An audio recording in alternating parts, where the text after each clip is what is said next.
بسم الله الرحمن الرحيم.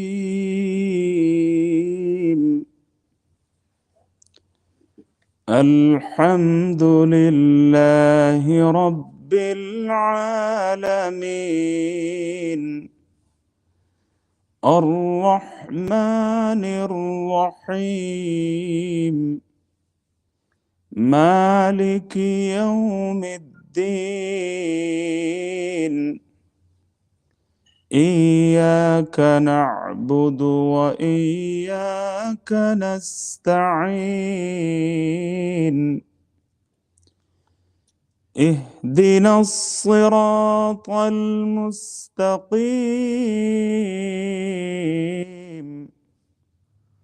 صراط الذين أنعمت عليهم غير المغضوب عليهم ولا الضالين.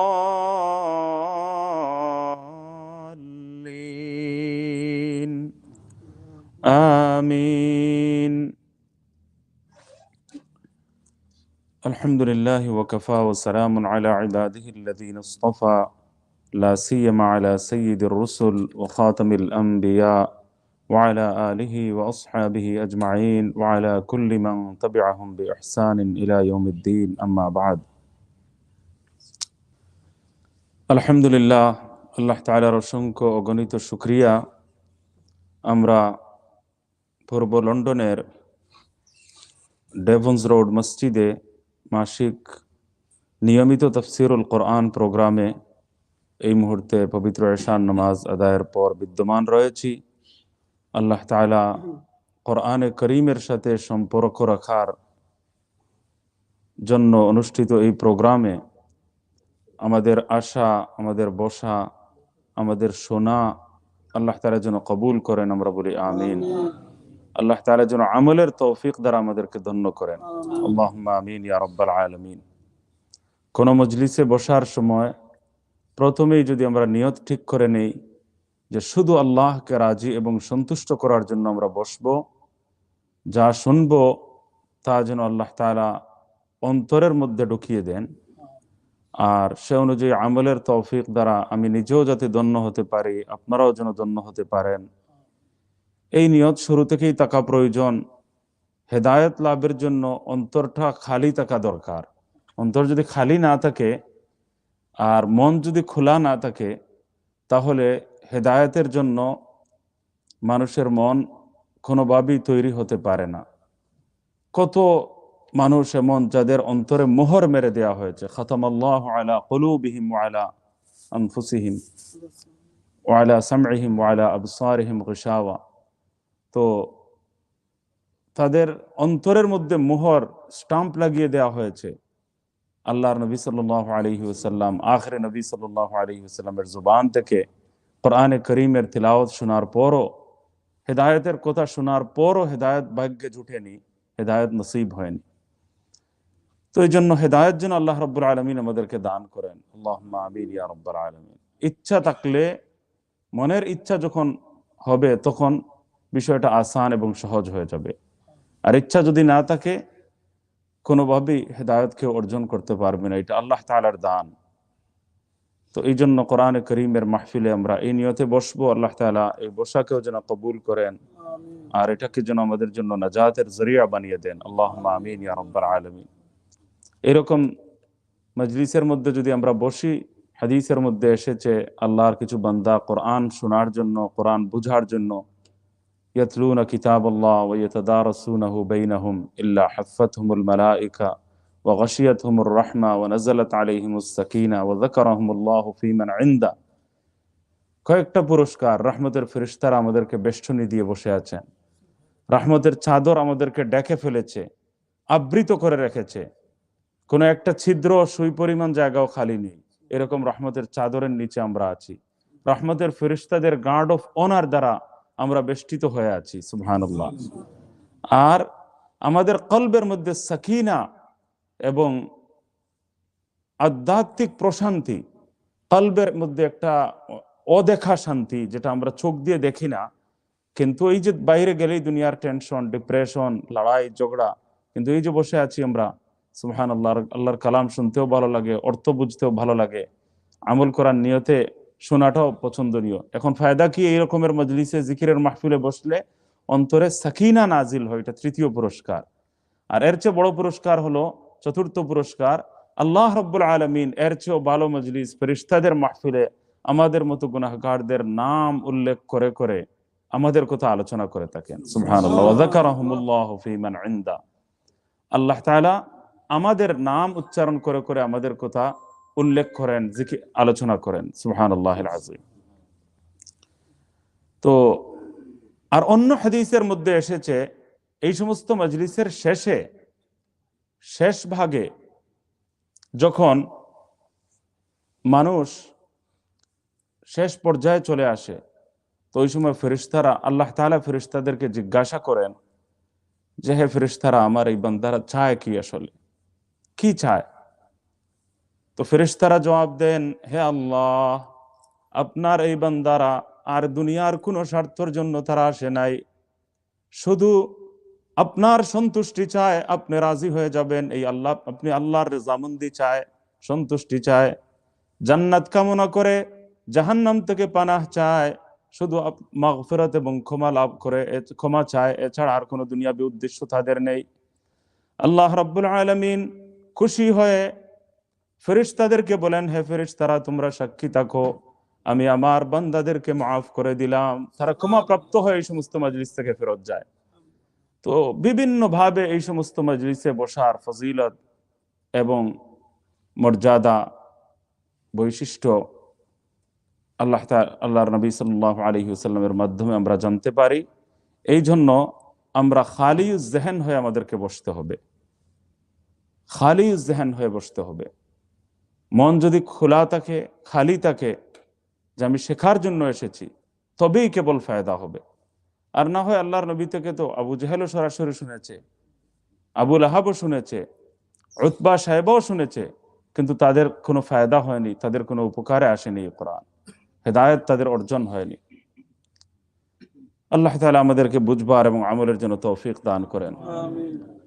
আল্লাহ তাআলা পবিত্র কোরআন শরীফের মধ্যে, আমি সূরাতুল ফাতিহা থেকে শুরু করেছি, এবং সবিস্তারে পবিত্র কোরআনের আলোচনা যদি করা যায়, তাহলে আমি আগেও শুনিয়েছি আপনাদেরকে হযরত আলী রাদিয়াল্লাহু তাআলা আনহুর উক্তি, যে আমি যদি সূরা ফাতিহার তাফসীর শুধু লিখি, সূরা ফাতিহার তাফসীর বর্ণনা এসেছে, হযরত আলী রাদিয়াল্লাহু আনহু বলছেন, যদি সূরা ফাতিহার তাফসীর লিখি 70 উট এটাকে বহন করে নিয়ে যেতে পারবে না। সুবহানাল্লাহ, 70টা উট কি পরিমাণ! এক একটা উট 3 টন টাকের সমান মাল নিয়ে যেতে পারে, ভালো উট। সুবহানাল্লাহ। তো কত কিছুই আছে। ইমাম রাজি রাহমাতুল্লাহ আলাইহি শুধু সূরা ফাতিহা থেকে 10,000 মাসআলা মাসাইলের শরিয়াহ ভিত্তিক সমাধান তিনি বের করেছেন, শুধু সূরা ফাতিহা থেকে। 30 খণ্ডে তাফসীর লিখেছেন, তাফসীরে কবীর ইমাম রাজি রাহমাতুল্লাহ আলাইহি। তো প্রথম খণ্ডটাই পুরো সূরা ফাতিহার উপর, আর এর মধ্যে তিনি 10,000 সমস্যার সমাধান এই সূরা ফাতিহার মাধ্যমে তিনি উল্লেখ করেছেন, তুলে ধরেছেন। আল্লাহু আকবার। কোরআনে করিম সম্পর্কে বলা হয়েছে, অনেকগুলো বৈশিষ্ট্য হাদিসের মধ্যে উল্লেখ করা হয়েছে, এর মধ্যে একটা হলো লা ইয়ানকাযি আজাইবুহু, এই কোরআনে করিমের আশ্চর্য কোনোদিন শেষ হবে না, বিস্ময় কোনোদিন শেষ হবে না, সারপ্রাইজ কোনোদিন শেষ হবে না। যুগ যতই গড়াবে, নতুন যুগ আসবে, নতুন সেঞ্চুরি আসবে, নতুন শতাব্দী আসবে, সায়েন্স টেকনোলজির উন্নতি দুনিয়ার মানুষ দেখতে পাবে, নতুন নতুন সমস্যা, নতুন নতুন সিচুয়েশন সামনে আসবে, কিন্তু কোরআনের আয়াত মনে হবে যেন সুবহানাল্লাহ আজকের এই নতুন সমস্যার জন্য যেন নাজিল হয়েছে। আল্লাহ তাআলার কালামের মধ্যে এই মুআজিজা বিদ্যমান রয়েছে, যে এটা কিয়ামত পর্যন্ত মুআজিজা। সুবহানাল্লাহ। এর অনেক উদাহরণ দেওয়া যেতে পারে। বর্তমান সায়েন্স টেকনোলজির বিভিন্ন উন্নতির যুগেও বিভিন্ন সূরা সম্পর্কে যে আশ্চর্য বিভিন্ন ঘটনা আমরা দেখতে পাই, যেগুলো দেখলে মানুষের আকল বুদ্ধি সম্পূর্ণরূপে অপারগ হয়ে যায়, আজিজ হয়ে যায়, যে আমরা আসলে এই কালামের সামনে কোন কালাম, এটা মানুষের কালাম হতে পারে না, মানুষের কথা হতে পারে না, এটা আল্লাহ রাব্বুল আলামিনের কালাম। তো আমরা ইতিপূর্বে আলহামদুলিল্লাহ রাব্বিল আলামিন আর রহমানির রহিম নিয়ে আলোচনা আমরা করেছি। মালিক ইয়াউমিদ্দিন, এখান থেকে আজকে আমি কিছু আলোচনা আপনাদের সামনে পেশ করতে চাই। আল্লাহ তাআলা যদি তৌফিক দান করেন। ওয়া তৌফিকি ইল্লা বিল্লাহ আলাইহি তাওয়াক্কালতু ওয়া ইলাইহি উনীব।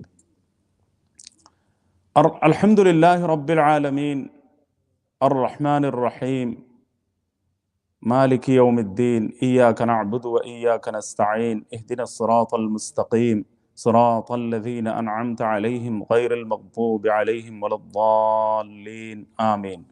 ৭ আয়াতের মধ্যে আসলে হাদিসের মধ্যে এসেছে, তাফসীরের মধ্যে উল্লেখ রয়েছে যে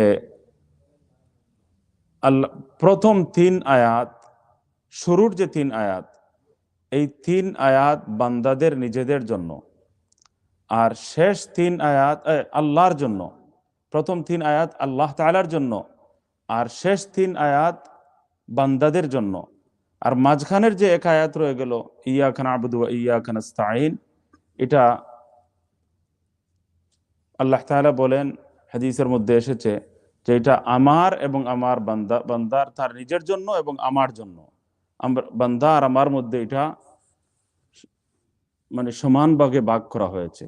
সুবহানাল্লাহ। বান্দা যখন নামাজের মধ্যে আলহামদুলিল্লাহি রাব্বিল আলামিন পড়ে, তখন হাদিসের মধ্যে এসেছে এটা আল্লাহর সঙ্গে কথোপকথন হয়ে যায়। আরবিতে একটা মাকুলা, আরবির একটা প্রবাদ রয়েছে, আস-সালাতু মি'রাজুল মুমিনিন, যে নামাজ মুমিনদের জন্য মেরাজ।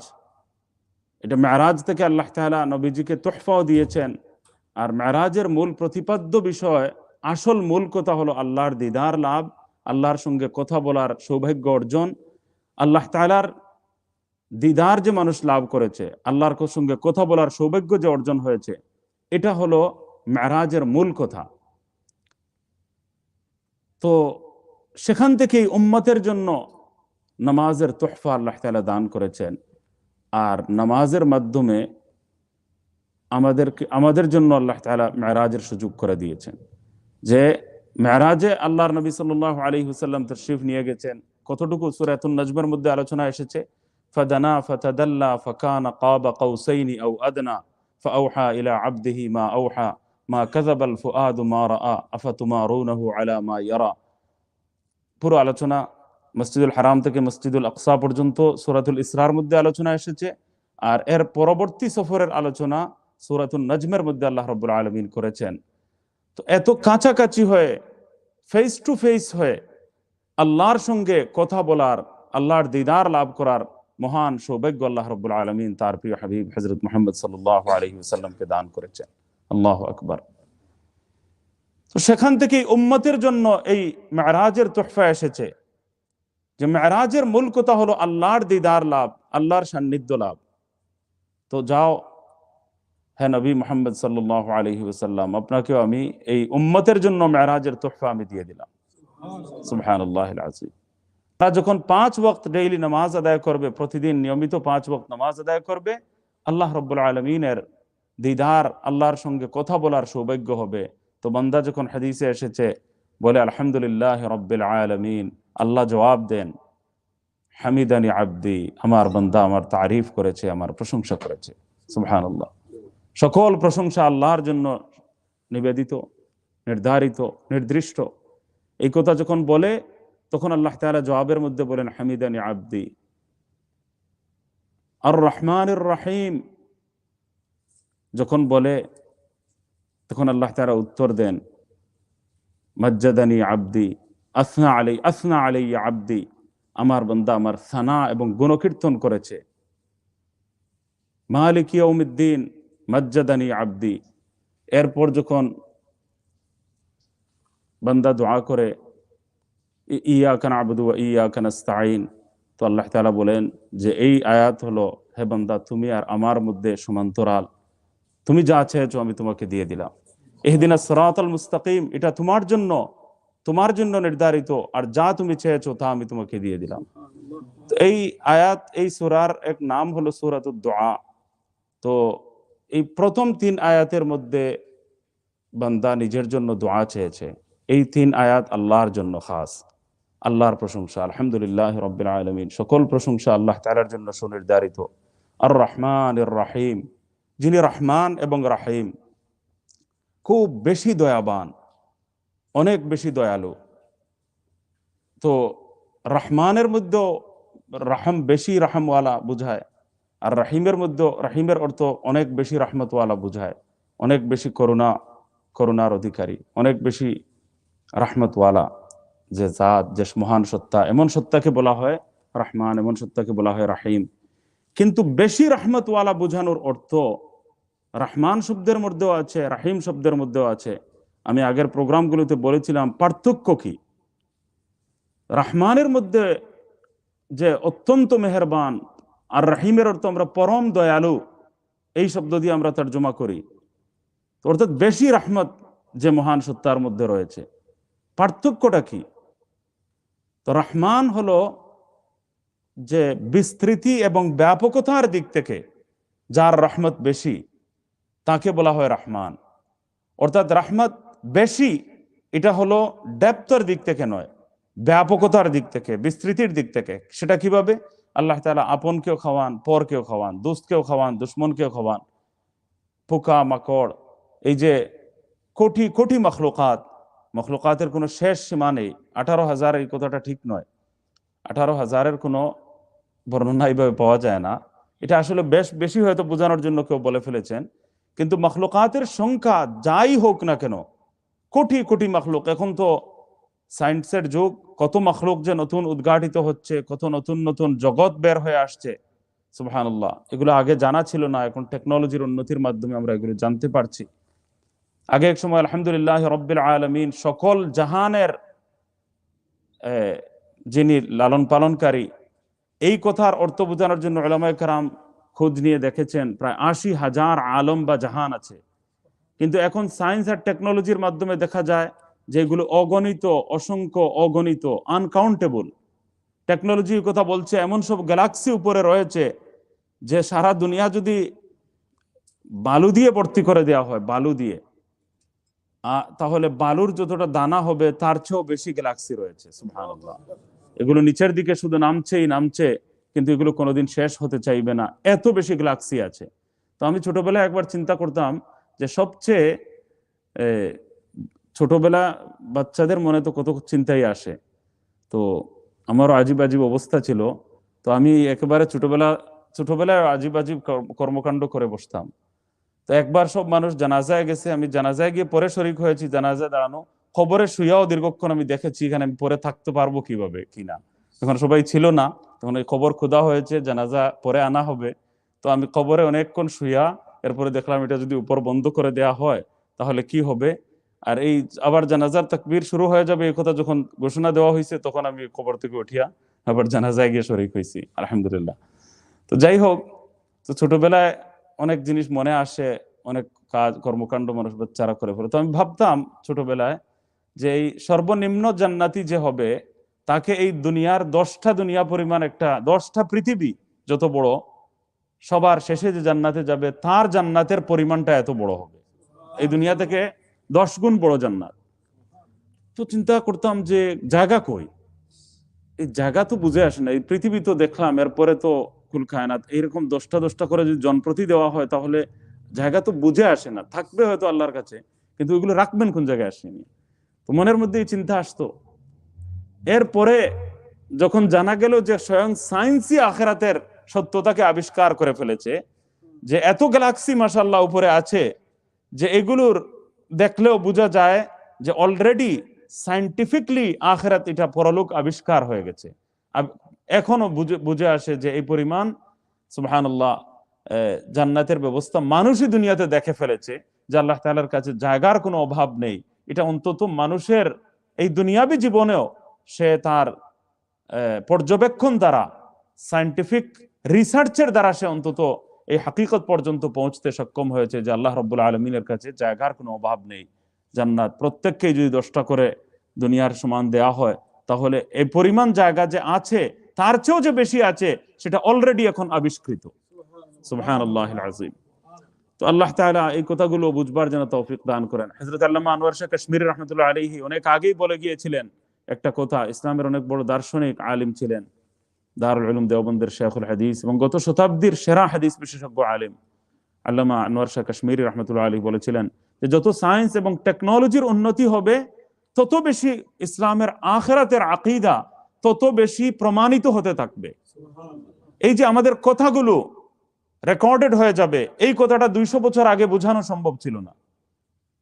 এখন তো সারা দুনিয়ার যে কোনো জায়গা থেকে কথা কেউ বলছে, এটা রেকর্ডও হচ্ছে, এটা ভিডিওর আকারে এটাকে সারা দুনিয়া থেকে লোকজন দেখতে পাচ্ছে। এই যে সিলেটি অনলাইন, ওনারা এই প্রোগ্রামটা মাশাআল্লাহ সর্বত্র পৌঁছে দিচ্ছেন। সিলেটি অনলাইন নামে এই একটা ফেসবুক চ্যানেল, তো মাশাআল্লাহ আমাদের আমিরুল চৌধুরী ভাই উনি মাশাআল্লাহ অত্যন্ত মেহনত করেন। আমি সিলেটে গিয়েছি, সেখান থেকেও সারা দুনিয়াতে মাশাআল্লাহ সেটা সম্প্রচার করেছেন। আল্লাহ তাআলা এই চ্যানেলকে যেন কবুল করেন, আর এর দিনের বড় বড় খিদমত আঞ্জাম দেওয়ার জন্য তৌফিক দান করেন। আপনারা শেয়ার করবেন যাতে আরো সবাই এটা দেখতে পারে এবং এই কোরআনের বাণী এবং মেসেজ যেন সর্বত্র পৌঁছে যায়। তো আমার বলার উদ্দেশ্য ছিল যে এই সায়েন্টিফিক উন্নতির মাধ্যমে আখিরাত আমাদের সামনে আরো উদ্ভাসিত হবে, পরিষ্কার হবে। তো আল্লাহ তাআলা বলছেন মালিক ইয়াউমিদ্দিন, আমি হলাম, আল্লাহ তাআলা হলেন কি? বিচার দিনের মালিক। মালিক ইয়াউমিদ্দিন, মালিক হ্যাঁ রোজ জাযা কা, রোজ জাযার মালিক, বিচার দিবসের মালিক, বিচার দিনের মালিক, ডে অফ জাজমেন্টের মালিক আল্লাহ তাআলা। আল্লাহু আকবার। মিল্ক, এই যে মালিক শব্দটি, এটা মিল্ক থেকে উদ্ঘাটিত হয়েছে। এর অর্থ হলো এমন ক্ষমতা কোনো জিনিসের উপর অর্জিত হয়ে যাওয়া যে যেভাবেই হোক একজন একটা জিনিসকে ব্যবহার করতে পারবে তার ইচ্ছা অনুযায়ী। এমন ক্ষমতা যদি কোনো জিনিসের উপর হয়ে যায় তাহলে এর নাম হলো মালিকানা। আর এই মালিকানা যখন হয়ে যায় তখন কাউকে মালিক বলা হয়, যার মালিকানা হয় তাকে মালিক বলা হয়। আর বিচার দিবস বলা হয় দিনকে, দিন শব্দের অর্থ হলো বিচার দিবস। তো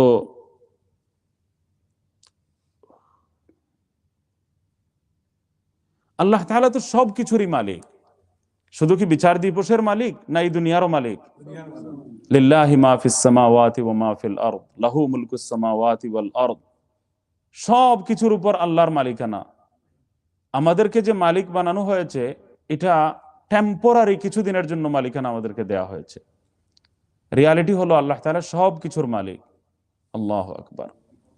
এই যে ধন সম্পদ অর্থ করি আমরা বলি মালিক, এই যে গবাদি পশু, সূরা ইয়াসিনের মধ্যে আল্লাহ তাআলা বলছেন আনআমান ফাহুম লাহা মিম্মা, একটা আয়াতের মধ্যে আনআমান ফাহুম লাহা মালিকুন। আল্লাহ তাআলা বলছেন যে আমি আমার হাত দিয়ে তৈরি করেছি।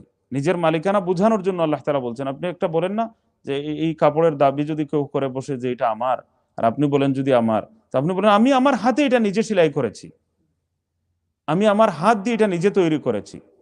বা যে কোনো একটা জিনিস কেউ বলে ফেললো এটা আমার মালিকানা, তো আপনি আপনার মালিকানা পাকাপুক্ত করার জন্য বা বাস্তব হওয়াটা, রিয়েল হওয়াটা বোঝানোর জন্য অনেক সময় বলেন যে কি বলো তুমি, আশ্চর্যের বিষয়, আমি আমার হাত দিয়ে যে জিনিসটা নিজে তৈরি করেছি, কিনিও নি, আমার হাত দিয়ে আমি তৈরি করেছি, আর তুমি বলছো তুমি মালিক। তো এইভাবে আল্লাহ রাব্বুল আলামিন বলছেন এই যে গবাদি পশু, গরু, ছাগল, মহিষ, যত ধরনের গবাদি পশু আছে, মানুষ আগে এগুলোর মালিকানার উপর গর্ব করত। আল্লাহ তাআলা বলেন যে আমি আমার হাত দিয়ে বানিয়েছি, ওয়া আনতুম লাহা মালিকুন, আমি আমার মালিকানা এটাই হলো আসল, আমি হলাম রিয়েল মালিক। যাও তোমাদেরকে কিছুদিনের জন্য মালিক বলে দিলাম, ওয়া আনতুম লাহা মালিকুন, এটা হলো টেম্পোরারি মালিকানা, আমার মেহেরবানি করে দয়া করে আমি তোমাদেরকে কিছুদিনের জন্য আমি মালিক বলে দিলাম।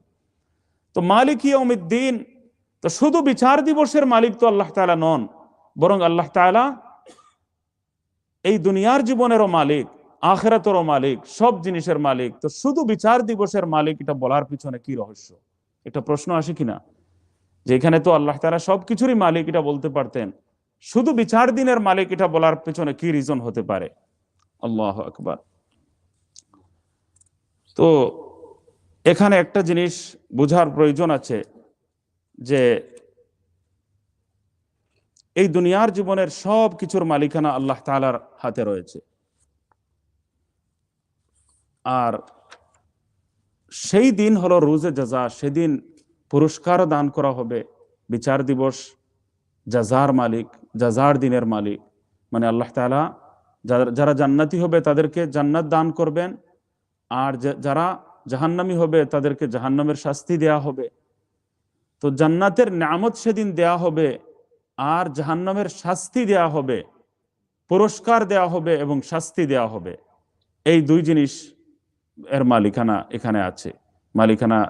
মালিকানার কথা, ওই দিনের মালিকানার কথা বলা হচ্ছে। তো এর দ্বারা একটা জিনিস বোঝা গেল যে এই দুনিয়াটা প্রতিদানের জায়গা নয়, এই দুনিয়াটা আসল বদলা দেওয়ার জায়গা নয়। এই একটা কথা ভূমিকা স্বরূপ আগে বোঝার প্রয়োজন, যে এই দুনিয়াটা আল্লাহ তাআলা এটা আসল বদলা দেওয়ার জন্য নির্ধারণ করেননি। এই দুনিয়াতে যদি কাউকে আল্লাহ তাআলা অনেক নিয়ামত দিয়ে দেন, তাহলে এটা বুঝবেন না যে তিনি বদলা পেয়ে গেছেন, ধন সম্পদ দিয়ে দিয়েছেন। এটা বদলার জায়গাই না, এটা বিচার দিবসই না, জাযা দেওয়ার, বদলা দেওয়ার, প্রতিদান দেওয়ার জগতই না, জাহানই না। আসল প্রতিদান দেওয়ার জায়গা হলো আখিরাত। সেখানে যাওয়ার পর আল্লাহ তাআলা আসল প্রতিদান দেবেন। দুনিয়ার জীবনে কোনো প্রতিদান দেন না আল্লাহ তাআলা। এটা প্রতিদান দিবস নয়, প্রতিদানের জাহান নয়। এটা প্রতিদান বা বদলা দেওয়ার জাহান হলো আখিরাত। এটা হলো প্রথম ব্যাপার। তো এই দুনিয়াতে যদি আল্লাহ তাআলা কাউকে কষ্ট দেন, তাহলে এটা মনে করবেন না যে বদলা দিয়ে দেওয়া হচ্ছে। হযরত ইসমাঈল আলাইহিস সালামের চাচ্ছেন যে জবাই করো, কুরবান করো, তার মাথা আমার প্রয়োজন। ফার্সি কবি কতই না সুন্দর বলছেন, আল্লাহু আকবার। নশওয়াদ নসিব দুশমন, নশওয়াদ নসিব দুশমন, কেশওয়াদ হালাকতে গত, সরে দোস্তা সালামত কে তু খঞ্জর আজমাই। যে আল্লাহ তাআলা নবীগণ থেকে পরীক্ষা নিয়েছেন, সকলের মাথা আল্লাহ তাআলা কবুল করেন না। নিজের আপন বন্ধু যারা, তাদের মাথায় আল্লাহ তাআলা সালামত রেখেছেন, যে কেউ খঞ্জর দিয়ে এটাকে কাটবে, আল্লাহর জন্য তারা তাদের জানটা কোরবান করবে। সকলের মাথা আল্লাহ তাআলা কবুল করেন না, সকলের জানও আল্লাহ তাআলা কবুল করেন না, সকলের মালও আল্লাহ তাআলা কবুল করেন না।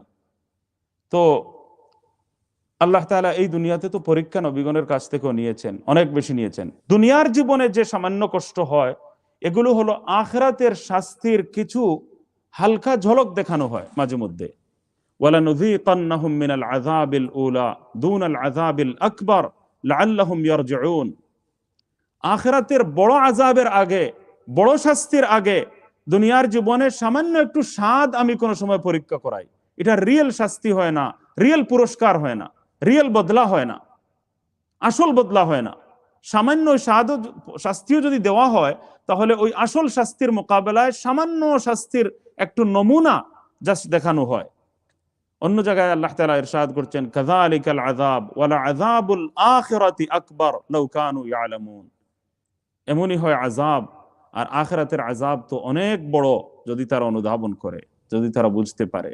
সুবহানাল্লাহিল আযীম। তো এখানে বুঝার জিনিস হলো যে কুল কায়নাতের মালিক আল্লাহ রাব্বুল আলামিন, দুনিয়ার জীবনের মালিকও আল্লাহ তাআলা, আখিরাতের জীবনের মালিকও আল্লাহ তাআলা। কিন্তু শুধু এখানে মালিক ইয়াউমিদ্দিন কেন বললেন, যে বিচার দিবসের মালিক? দুনিয়ারও তো আল্লাহ তাআলা মালিক।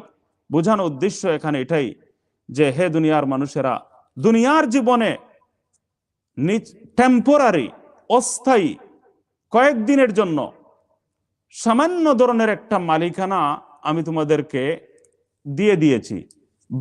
বাহ্যিক দৃষ্টিতে তোমাদের একটা মালিকানা দিয়ে দিয়েছি, তুমি নিজেই এটাকে ব্যবহার করতে পারো। কোনো একটা বাসার মালিক তুমি হয়ে গেছো, এটার তুমি কিছুদিনের জন্য ব্যবহার করতে পারো। স্থায়ী নয় এটা। সকাল বেলার বাদশারে তুই ফকির, সন্ধ্যাবেলা, যে কোনো সময় তোমার এই মালিকানা চলে যেতে পারে। কিন্তু আখিরাত এমন, বিচার দিবস এমন, রুজে জাযা এমন, ইয়াউমুদ্দিন এমন, যেখানে যাওয়ার পর এই দুনিয়ার যে বাহ্যিক টেম্পোরারি মালিকানা, সেটাও আর তোমার হাতে থাকবে না। সেই মালিকানার দিন আখতিয়ার তোমার হাত থেকে শেষ হয়ে যাবে। আল্লাহু আকবার। সেই দিন সুবহানাল্লাহ, আল্লাহ রাব্বুল আলামিন সবার উপর মৃত্যু অবধারিত হয়ে যাবে। সকলের মৃত্যু একেবারে সুনিশ্চিত হয়ে যাবে। যখন সুনিশ্চিত হয়ে যাবে, আর সুনিশ্চিত হওয়ার পর সুবহানাল্লাহ, তখন আল্লাহ তাআলা হযরত ইসরাফিল আলাইহিস সালামকে কিয়ামতের সময় ফু দেওয়ার কথা বলবেন।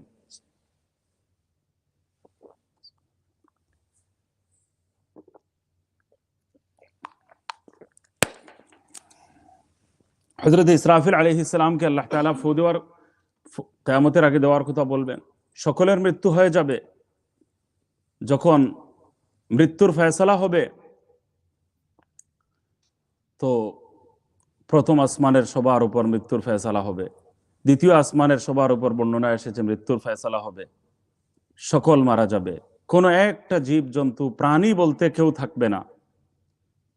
হুকুম আসবে তৃতীয় আসমানের সকলের উপর মৃত্যু আসুক, সকলের মৃত্যু হয়ে যাবে। চতুর্থ আকাশের সবার উপর, এই সব 7 আসমান জমিন সবগুলো ধ্বংস যখন হয়ে যাবে, কিয়ামত হয়ে যাবে, ওই সময় আল্লাহু আকবার, আজরাইলও বর্ণনা এসেছে সুপারিশ করবেন, ইয়া আল্লাহ, জিবরিল আলাইহিস সালামের উপরও আসবে মৃত্যুর হুকুম, যিনি সকল নবীগণের কাছে আল্লাহর পেগাম, আল্লাহর বাণী নিয়ে পৌঁছে থাকেন। তখন অন্তত সকল নবীগণের কাছে যিনি আল্লাহর পেগাম নিয়ে এসেছেন, তার উপর, তাকে তো মৃত্যু থেকে বাঁচানো হোক। আল্লাহ তাআলা মৃত্যুর ফেরেশতাকেও ধমক দেবেন যে উসকুত, তুমি চুপ হয়ে যাও। আমি আল্লাহর ফয়সালা হলো যে এই আসমানের নিচে, মানে আমি আল্লাহ পরে সকলের মৃত্যুর হুকুম পরওয়ানা আল্লাহর পক্ষ থেকে জারি হবে এবং কেউ থাকবে না, সবার উপর মৃত্যু অবধারিত হবে। এটা অবধারিত, তোমার এখানে বলার কোনো কিছু নেই। তো জিবরিল আর মিকাইল আলাইহিস সালাম, ওনাদেরও মৃত্যু হয়ে যাবে। আর এরপর মৃত্যুর ফেরেশতা স্বয়ং হযরত আজরাইল আলাইহিস সালাম, উনি থেকে যাবেন মৃত্যুর ফেরেশতা। আল্লাহু আকবার। তো উনি থেকে যাবেন, এরপর আল্লাহ তাআলা উনার জান কে নেবে। উনার জান নেওয়ার জন্য আর কোনো তো ফেরেশতাও নাই, আর কোনো মখলুকও নাই। তো আল্লাহ তাআলাই হুকুম দেবেন, মুত, তুমি মৃত্যুবরণ করো। তো আজরাইল আলাইহিস সালামের মৃত্যুর সময়ে বর্ণনায় এসেছে এত বেশি জোরে চিৎকার দেবেন, এত বড় চিৎকার হবে, যদি 7 আসমান জমিন এগুলো যদি বহাল থাকতো, ওই এক চিৎকারে এগুলো ভেঙ্গে তছনছ এবং চুরমার হয়ে যেত।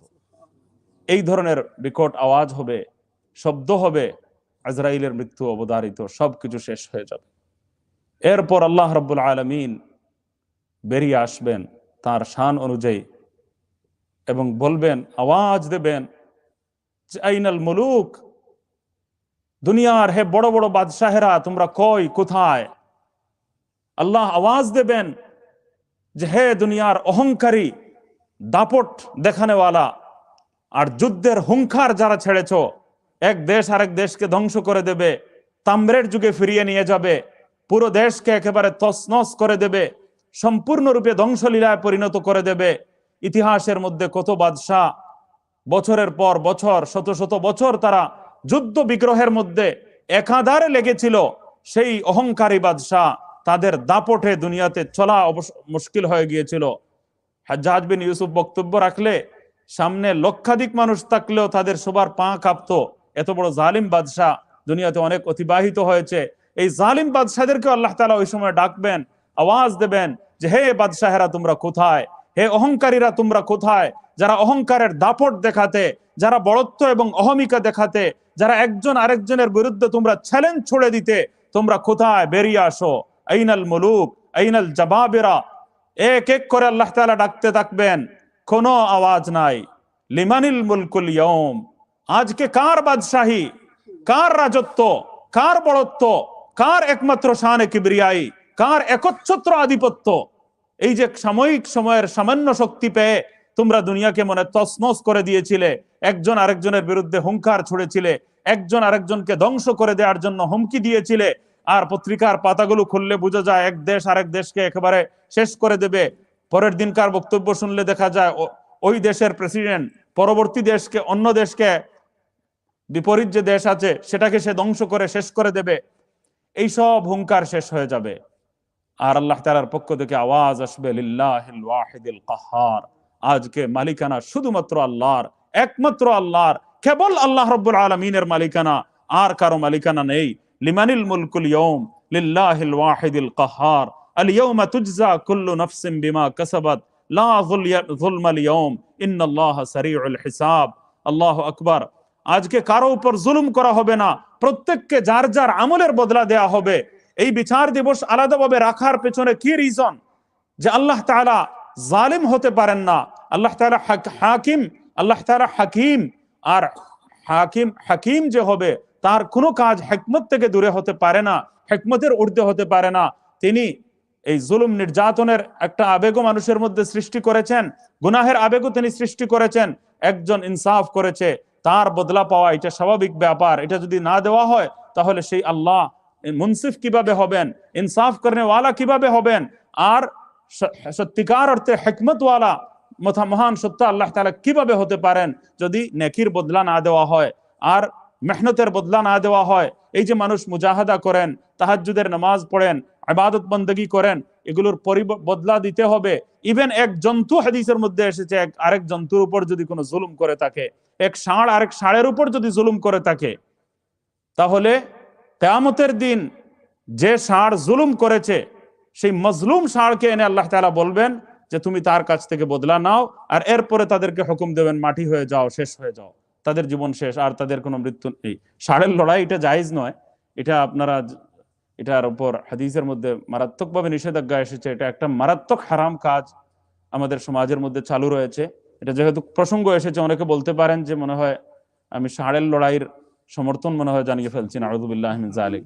এই যে ষাঁড়ের লড়াই, কিয়ামতের দিন যারা এই কাজটা করাচ্ছেন, বেজান মখলুক আল্লাহর দরবারে বিচার প্রার্থী হবে। এই যে অবুধ, বেজান তো না, মানে বেআকল আমরা বলতে পারি, যাদেরকে মানুষের মতো আকল তো বুদ্ধি তো দেয়া হয়নি, তাদেরকে তাদের পশুত্বের আবেগকে তুমি কাজে লাগিয়ে একটা পশুকে আরেক পশু দিয়ে তুমি লড়াই করিয়েছো, আর অসংখ্য অগণিত মানুষের সময় নষ্ট, ইবাদত নষ্ট, টাইম নষ্ট, মূল্যবান জীবনের মূল্যবান মুহূর্তগুলো নষ্ট। আর এর মধ্যে জুয়াও আবার রয়েছে, টাকা পয়সার হিড়িকও রয়েছে, কোটি কোটি টাকা ব্যয় করা হচ্ছে, আর টাকার দাপট দেখানো হচ্ছে। কি ফায়দা? হাদিসের মধ্যে পরিষ্কার নিষেধ এসেছে মুরগার লড়াই। বিভিন্ন দেশে, আফগানিস্তান ইত্যাদির মধ্যে আবার মুরগের লড়াইয়ের একটা ধারাবাহিকতা আছে। ওইটা 20-25 বছর আগে মোল্লা ওমর সাহেব যখন ওনার ক্ষমতা আসলো, তখন উনি ওই দিন থেকে পাখির লড়াই, মুরগের লড়াই ওইটা নিষিদ্ধ ঘোষণা করেছিলেন। তো আমরা একবার গিয়েছিলাম সাংবাদিকদের একটা দলের সাথে, তো 20 বছর আগের কথা বলছি।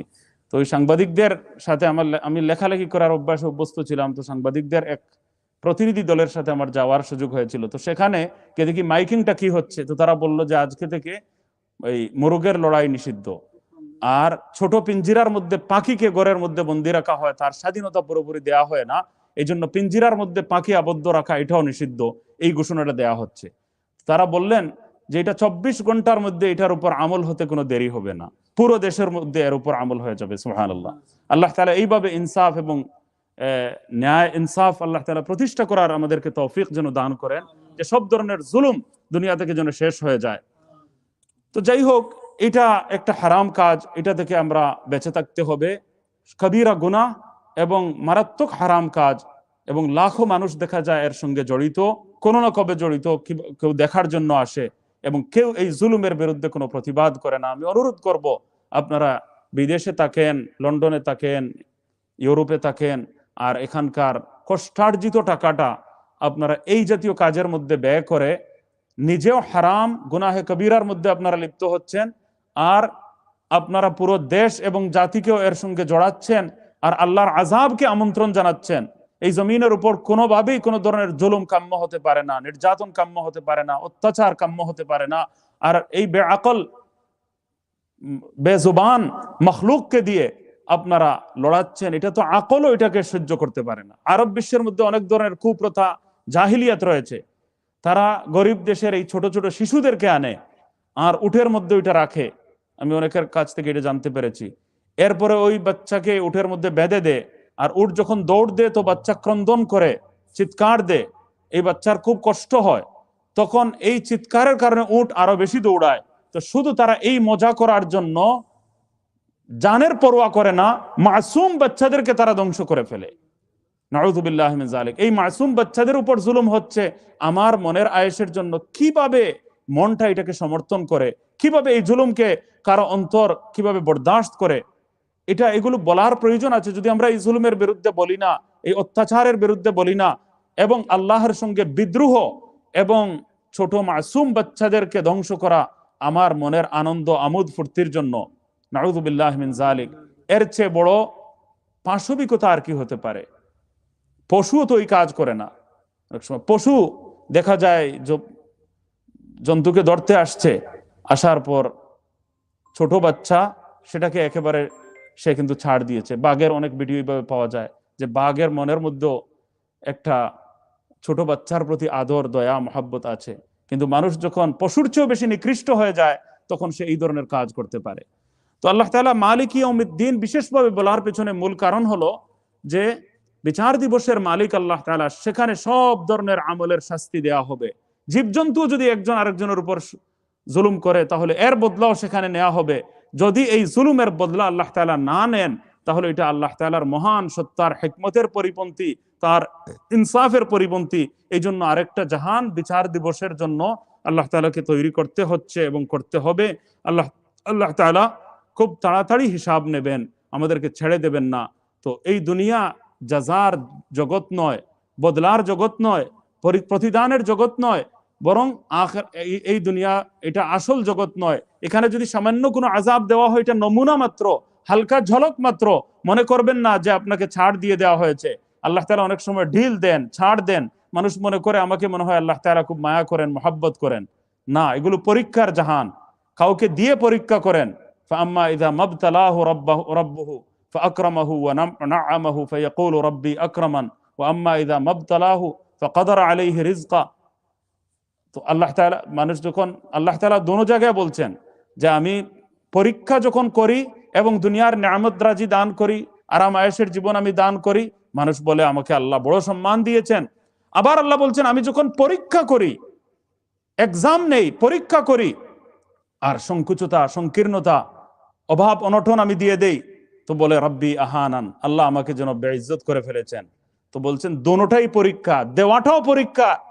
দেওয়ার কথা যেখানে বলেছেন সেখানেও বলেছেন এটা আমি পরীক্ষা যখন করি, আর যখন কষ্ট, অভাব, অনটন দেন সেখানেও বলেছেন আল্লাহ তাআলা আমি পরীক্ষা করি।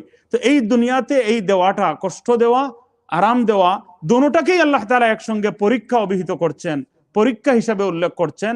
সুতরাং এখানকার পাওয়াটাকেও ফাইনাল মনে করবেন না, আর না পাওয়াটাকেও ফাইনাল মনে করবেন না। এখানের কষ্ট স্থায়ী নয়, এখানকার আরামও স্থায়ী নয়, এটা কোনোটাই বদলা নয়। মাঝে মধ্যে আল্লাহ তাআলা কোনো সময় শাস্তির একটু ঝলক দেখান, সামান্য একটা নমুনা আল্লাহ তাআলা দেখান, এর চেয়ে বেশি কিছু নয়। সুবহানাল্লাহ। তো আসল হলো আখিরাতের দিন, সেটা হলো প্রতিদান দিবস, সেটা হলো বিচার দিবস। সেখানে গিয়ে আসল বদলা দেওয়া হবে। দুনিয়ার জীবনে যে কষ্ট নবীগণকে আল্লাহ তাআলা দিয়েছেন, তাদের মাথা উড়িয়ে নেওয়া হয়েছে, তাদের জান কোরবান করতে হয়েছে, তাদেরকে প্রাণ বিসর্জন দিতে হয়েছে, কিন্তু এই দুনিয়াতে কষ্ট দেখে কি কেউ বলবে যে আল্লাহ তাদেরকে ভালোবাসেন না বা তাদেরকে কোনো প্রতিদান দিয়েছেন? এই জগৎ প্রতিদান দিবসই না, এটা হলো পরীক্ষার জগৎ। আর আসল বদলা আল্লাহ তাআলা আখিরাতের মধ্যে যাওয়ার পর দান করবেন। এই জন্য আল্লাহ তাআলা বলছেন যে দুনিয়ার জীবনে তোমাদেরকে সামান্য মালিকানা দেওয়া হয়েছে, এই মালিকানাটা তুচ্ছ, এই মালিকানাটা অস্থায়ী। আর আসল মালিক সেই জগতে যাওয়ার পর এই তুচ্ছ মালিকানাও থাকবে না, অস্থায়ী মালিকানাও থাকবে না, সম্পূর্ণ মালিকানা আল্লাহ রাব্বুল আলামিনের হয়ে যাবে। আর আসল প্রতিদান, আসল বদলা সেই জগতে যাওয়ার পর দেওয়া হবে। তো আল্লাহ তাআলা এক আয়াতের মধ্যে, চতুর্থ আয়াতের মধ্যে বলছেন ইয়াকা না'বুদু ওয়া ইয়াকা নাস্তাঈন। আল্লাহু আকবার। ইয়াকা না'বুদু ওয়া ইয়াকা নাস্তাঈন। এই আয়াতের মধ্যে একটা অংশ হলো আল্লাহর প্রশংসা, আর আরেকটা হলো দোয়া। বান্দা আর আল্লাহর মধ্যে মুশতারাক এই আয়াতখানা। তো ইয়াকা না'বুদু, হে আল্লাহ আপনারই ইবাদত আমরা করি এবং একমাত্র আপনার কাছেই আমরা সাহায্য কামনা করি। হে আল্লাহ একমাত্র আপনারই আমরা ইবাদত করি এবং একমাত্র আমরা আপনার কাছেই একমাত্র আমরা সাহায্য কামনা করি, আশ্রয় কামনা করি, সহযোগিতা আপনার একমাত্রই আমরা আপনার কাছে কামনা করি। সুবহানাল্লাহ। তো আলহামদুলিল্লাহ রাব্বিল আলামিন, সকল জাহানের সকল প্রশংসা, সকল স্তুতি, সকল গুণকীর্তন, সকল প্রশংসা, তারিফ, প্রেজ একমাত্র আল্লাহর জন্য, যিনি সকল জাহানের পালনকর্তা, লালন পালনকারী।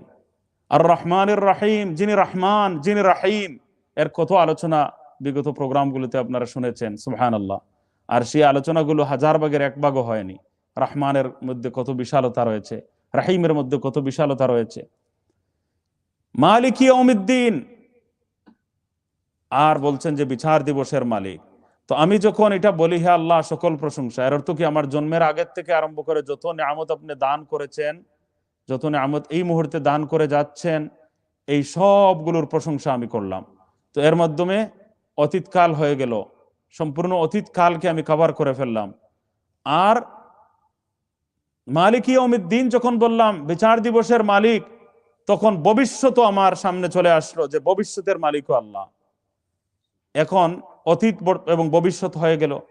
অতীত বুঝালাম যে আপনার নিয়ামতের আজের মধ্যে, হাজারো নিয়ামতের মধ্যে, কোটি কোটি নিয়ামতের মধ্যে আমরা ডুবন্ত আছি। বৃষ্টির ন্যায় এই মুহূর্তে হাজার হাজার নিয়ামত আমার উপর নাজিল হচ্ছে। এই যে 360 জোড়া আছে, হাড় আছে, শরীরের উপর যা নিয়ামত আছে, এগুলো উল্লেখ করতে আরম্ভ করলে দিনের পর দিন, মাসের পর মাস চলে যাবে, মানুষ গুণে শেষ করতে পারবে না। ইন তাউদ্দু নি'মাতাল্লাহি লা তুহসুহা, যে তোমরা যদি আমার নিয়ামত এত বেশি যদি গণনা করতে থাকো, তাহলে গুণে শেষ করতে পারবে না। আনকাউন্টেবল, অসংখ্য অগণিত নিয়ামত রাজি। প্রতি মুহূর্তে বৃষ্টির ন্যায় লক্ষ লক্ষ নিয়ামত এই মুহূর্তে আমাদের উপর বর্ষণ হচ্ছে। বাতাস চার কাজ করে যাচ্ছে, অক্সিজেনের নিয়ামত আমরা লাভ করছি, চোখ কাজ করছে, ব্রেন কাজ করছে, সুস্থ অবস্থায় আছি। মাথা ব্যথা হয়ে গেলে এখানে আর বসতে পারতেন না, পায়ের এক জায়গায় যদি ব্যথা হয়ে যায় বসতে পারবেন না। শরীরে একটা জোড়ার মধ্যে, একটা অঙ্গ প্রত্যঙ্গের মধ্যে, পুরো শরীরের সিস্টেমের কোনো একটা অংশের মধ্যে যদি সমস্যা হতো, তাহলে আমি কথা বলতে পারতাম না, আপনারা এখানে বসে কথা শুনতে পারতেন না। এই যে এই মুহূর্তে কতটা নিয়ামত আমার অর্জিত আছে, আর এই নিয়ামতগুলো বহাল আছে, আর এই মুহূর্তে নিয়ামতের বর্ষণ আমার উপর হচ্ছে, সুবহানাল্লাহ। তো বোঝা গেল যে অতীত আল্লাহর, ভবিষ্যৎ আল্লাহর, বিচার দিবসের মালিক। তাহলে বর্তমান কিভাবে আমরা কাটাবো? এটা অটোমেটিকলি প্রশ্ন আসে যে আলহামদুলিল্লাহ রাব্বিল আলামিন আর রহমানির রহিম দিয়ে আমরা অতীত বুঝে ফেললাম যে হাজারো কোটি নিয়ামত আমার উপর। মালিক ইয়াউমিদ্দিন দিয়ে বুঝতে পারলাম যে ভবিষ্যৎ আল্লাহর মালিকানা, একমাত্র আল্লাহর একচ্ছত্র আধিপত্য, আল্লাহর বড়ত্ব, আল্লাহর মহত্ব। তাহলে বর্তমানে আমি করব কি? এটা অটোমেটিক আছে না, যে আল্লাহর অতীতের সব নিয়ামত, ভবিষ্যতেও যা কিছু হবে, পুরস্কৃত আমরা হব, নিয়ামত পাবো, সাহায্য পাবো, জান্নাত লাভ করব, অথবা জাহান্নামে যেতে হবে, এটার এখতিয়ার যখন আল্লাহর কাছে, আর অতীতের এখন পর্যন্ত যা অর্জন সব আল্লাহর, তাহলে করাটা কি উচিত? ইয়াকা না'বুদু। একটা সুস্থ বুদ্ধির মালিক যদি কেউ হয়, অটোমেটিকলি তার অন্তর থেকে ছিক দিয়ে এই কথাটা চিৎকার দিয়ে সে উঠবে যে যখন এই পর্যন্ত কোটি কোটি নয়, বিলিয়ন বিলিয়ন নয়, তার চেয়েও বেশি নিয়ামত রাজি দ্বারা আমি আল্লাহর ধন্য হয়েছি, ভবিষ্যৎ যখন সম্পূর্ণ আল্লাহর হাতে, তাহলে এখন আমার করার কি? একমাত্র আল্লাহর ইবাদত করতে হবে না? এটা তো অটোমেটিকলি অন্তর থেকে এই আওয়াজটা বেরিয়ে আসে। যখন এত নিয়ামত আল্লাহর, আর অতীত সম্পূর্ণ 5 পিরিয়ডের থেকে নিয়ে এখন পর্যন্ত আলমে আরওয়াহ থেকে, তার চেয়েও আগে থেকে আল্লাহর নিয়ামত থেকে আমরা দূরে নই, আল্লাহর নিয়ামতের, আল্লাহর রহমত থেকে আমরা বাইরে নই। আর কত কোটি, কত বিলিয়ন নিয়ামত যে পর্যন্ত আমার উপর বর্ষিত হয়েছে, তার কোনো শেষ নেই। এই হলো আমার অতীতের অবস্থা। আর ভবিষ্যতের অবস্থা হলো যে ভবিষ্যতের সম্পূর্ণ মালিকানা আল্লাহর হাতে, আমার হাতে কিছুই নেই। একচ্ছত্র আধিপত্য আল্লাহর। জান্নাত দিলেও তিনি দিবেন, জাহান্নামে যেতে হলেও তারই এখতিয়ারে আমাকে যেতে হবে। তাহলে যে আল্লাহর এই অবস্থান, যে আল্লাহর এই অবস্থা, যে আল্লাহর এই স্টেটাস, যে আল্লাহর এত বড়ত্ব, এত মহত্ব, এত কুদরত, এত রহমত, এত বরকত, আর এত একচ্ছত্র আধিপত্য, আর শক্তির এত বেশি আধার, এমন আল্লাহ যার হাতে আমার অতীত, যার হাতে সম্পূর্ণরূপে জিম্মি, আর ভবিষ্যৎ যে একমাত্র আল্লাহর হাতে, তাহলে এই বর্তমানটা আমার কিভাবে অতিবাহিত হবে? সেটা অন্তর জগৎ থেকে অটোমেটিকলি, সুস্থ বুদ্ধি সম্পন্ন কোনো মানুষ যদি হয়, ইনসাফ কারো অন্তরে যদি থাকে, তাহলে সে চিৎকার দিয়ে বের হয়ে উঠবে, ইয়াকা না'বুদু ওয়া ইয়াকা নাস্তাঈন। হে আল্লাহ, যদি এই অবস্থা আপনার হয়, তাহলে একমাত্র আপনারই আমরা ইবাদত করি, আর কেউ ইবাদতের যোগ্য হতে পারে না।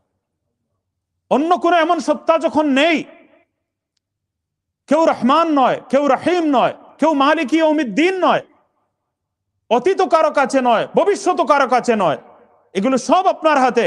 তাহলে এর পরের আয়াতটা আমি বের করি, আমার অন্তর থেকে যেটা বের হয়ে আসা উচিত, সেটাই আল্লাহ তাআলা বলে দিয়েছেন, ইয়াকা না'বুদু ওয়া ইয়াকা নাস্তাঈন।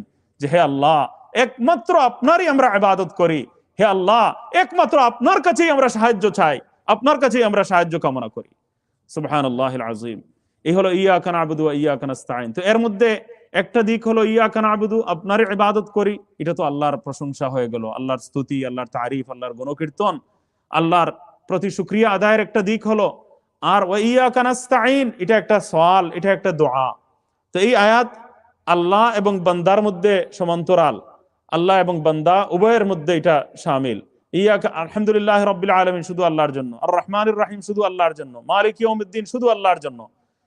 আর ইয়াকা না'বুদু ওয়া ইয়াকা নাস্তাঈন আল্লাহ এবং বান্দা বলছেন তোমাদের দুজনের জন্য। এরপর থেকে আয়াতগুলো শুধু বান্দার জন্য। সুবহানাল্লাহ।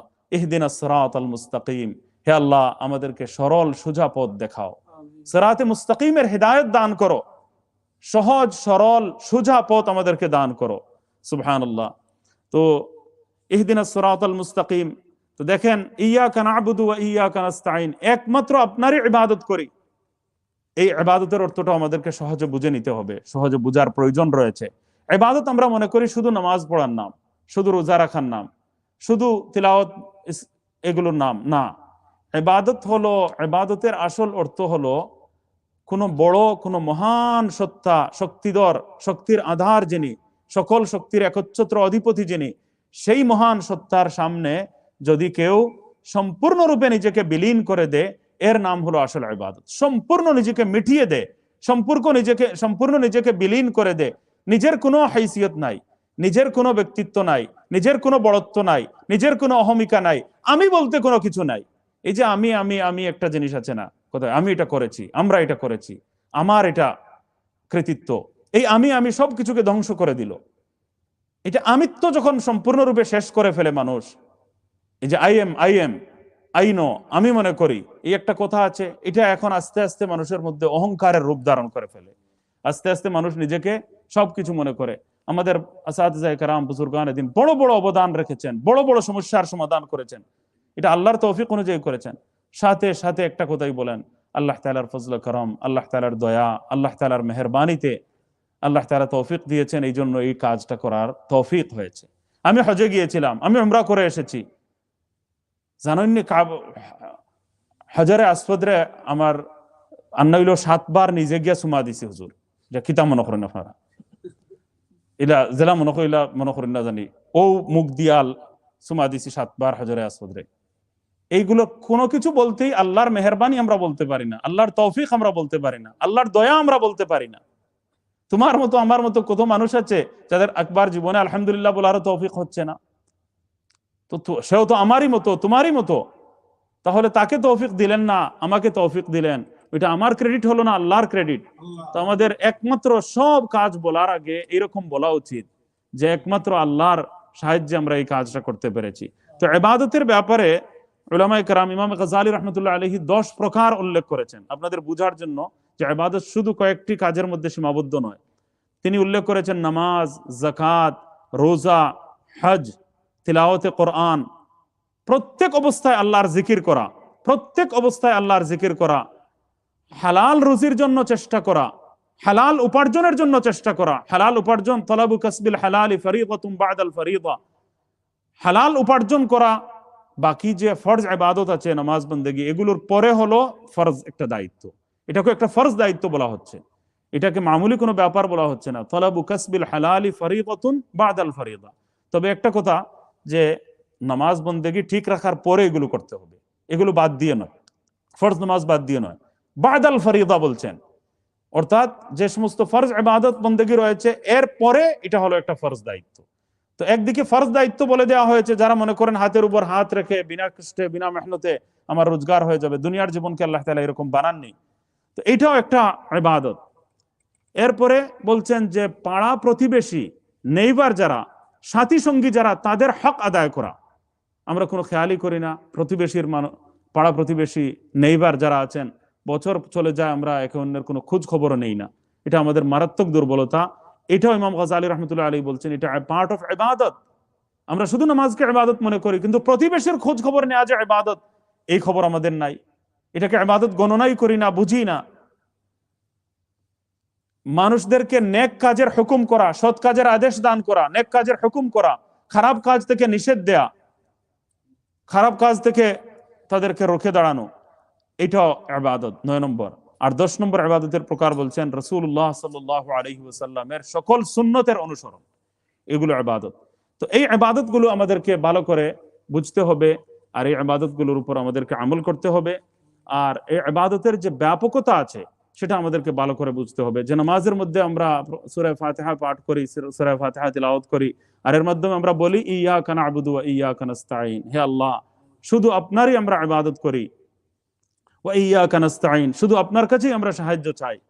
কিন্তু বাস্তব জীবনে গিয়ে যখন আমরা নামাজ থেকে বের হয়ে দুনিয়াতে যাই, তখন দেখা যায় যে এই আয়াতের কোনো প্রভাব আমাদের জীবনে প্রতিফলিত হয়নি, কোনো অ্যাকশন আমাদের লাইফের মধ্যে নেই।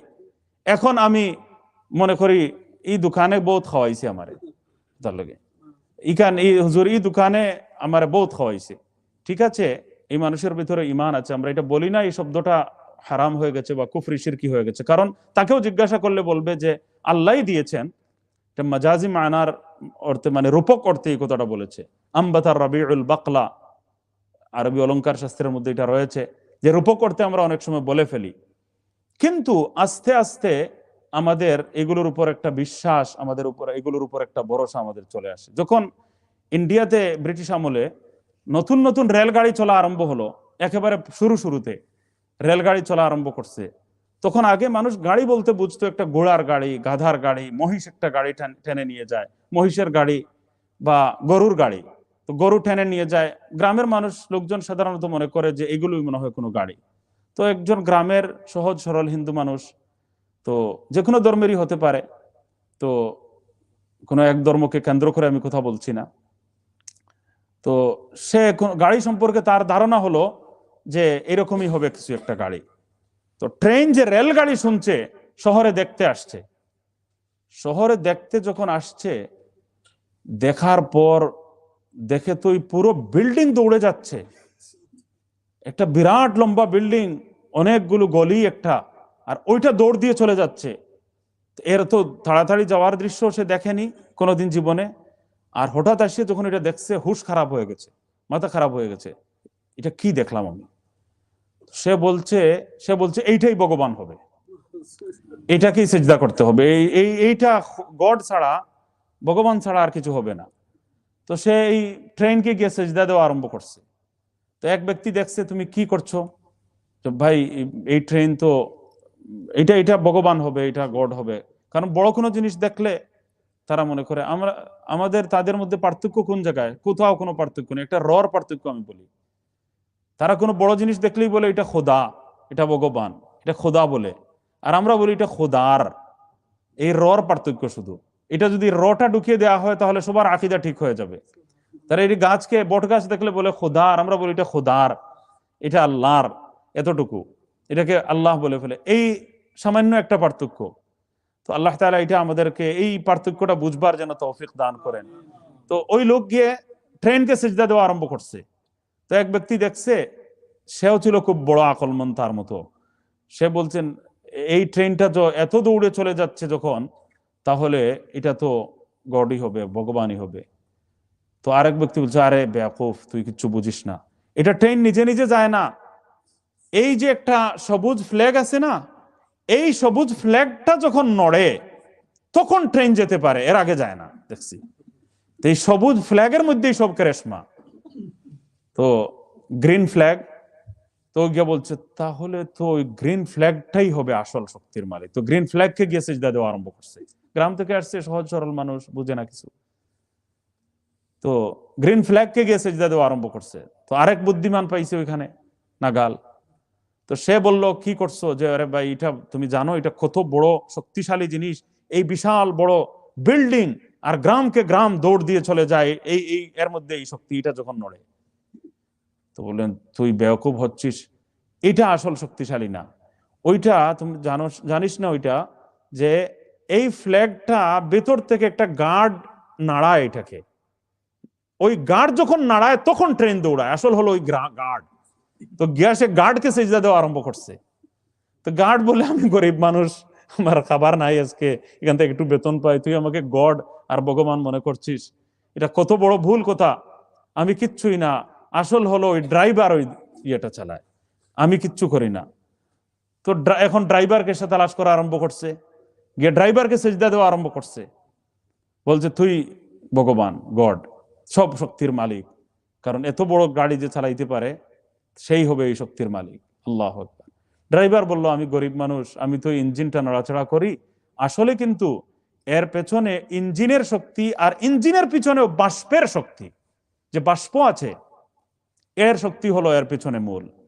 সেখানে গিয়ে ওই গ্রাম্য দিহাতি গ্রামের অবুধ সহজ সরল মানুষটি, যে হয়তো যে কোনো জিনিসকে বড় দেখলেই সিজদা করত, এমন ধর্মের অনুসারী, তো সে চিন্তায় পড়ে গেল। সে পড়ে গেল যে এর পেছনে কোন শক্তি কার্যকর রয়েছে। হযরত মুফতি শফি সাহেব রহমতুল্লাহ আলাইহি ঘটনা উল্লেখ করেছেন এবং বলছেন, যদি আল্লাহ তাআলা কাউকে অন্তর্চক্ষু দান করেন, আকল যদি দান করেন, বুদ্ধি যদি সত্যিকার অর্থে যদি বুদ্ধি দান করেন, আর অন্তরের চোখটা যদি খোলা থাকে, हजरत बोलचन किसी का चश्मे बसीरत अगर हो, दीदाए बीना अगर किसी को अल्लाह ताला ने अता किया हो, অন্তরচক্ষু যদি আল্লাহ তাআলা দেন, তাহলে বুঝতে দেরি হবে না যে এই সবগুলোর পেছনে, এর পেছনে আসবে বাষ্পের মালিককে, বাষ্পের শক্তি কে পরিচালনা করেন। আপনি গিয়ে দেখবেন ঘুরে ফিরে শেষ পর্যন্ত কার পর্যন্ত যায়? মহান আল্লাহ রাব্বুল আলামিন পর্যন্ত চলে যাবে। সবকিছুর এক আল্লাহই হবেন সব শক্তির মালিক। তো আমরা কেন এই মাঝখানে মাজারে গিয়ে মানুষ সিজদা করে, মানুষ কোন ওলি বুজুর্গের কোন কবর পেলে সেখানে গিয়ে সে মান্নত এগুলো করে এবং মনে করে বাবা শাহজালাল মনে হয় সন্তান দিয়ে দিতে পারবেন, নাউযুবিল্লাহি মিন যালিক, আর সে কোন ওলি পীর বুজুর্গের দরবারে গিয়ে সে সন্তান কামনা করে।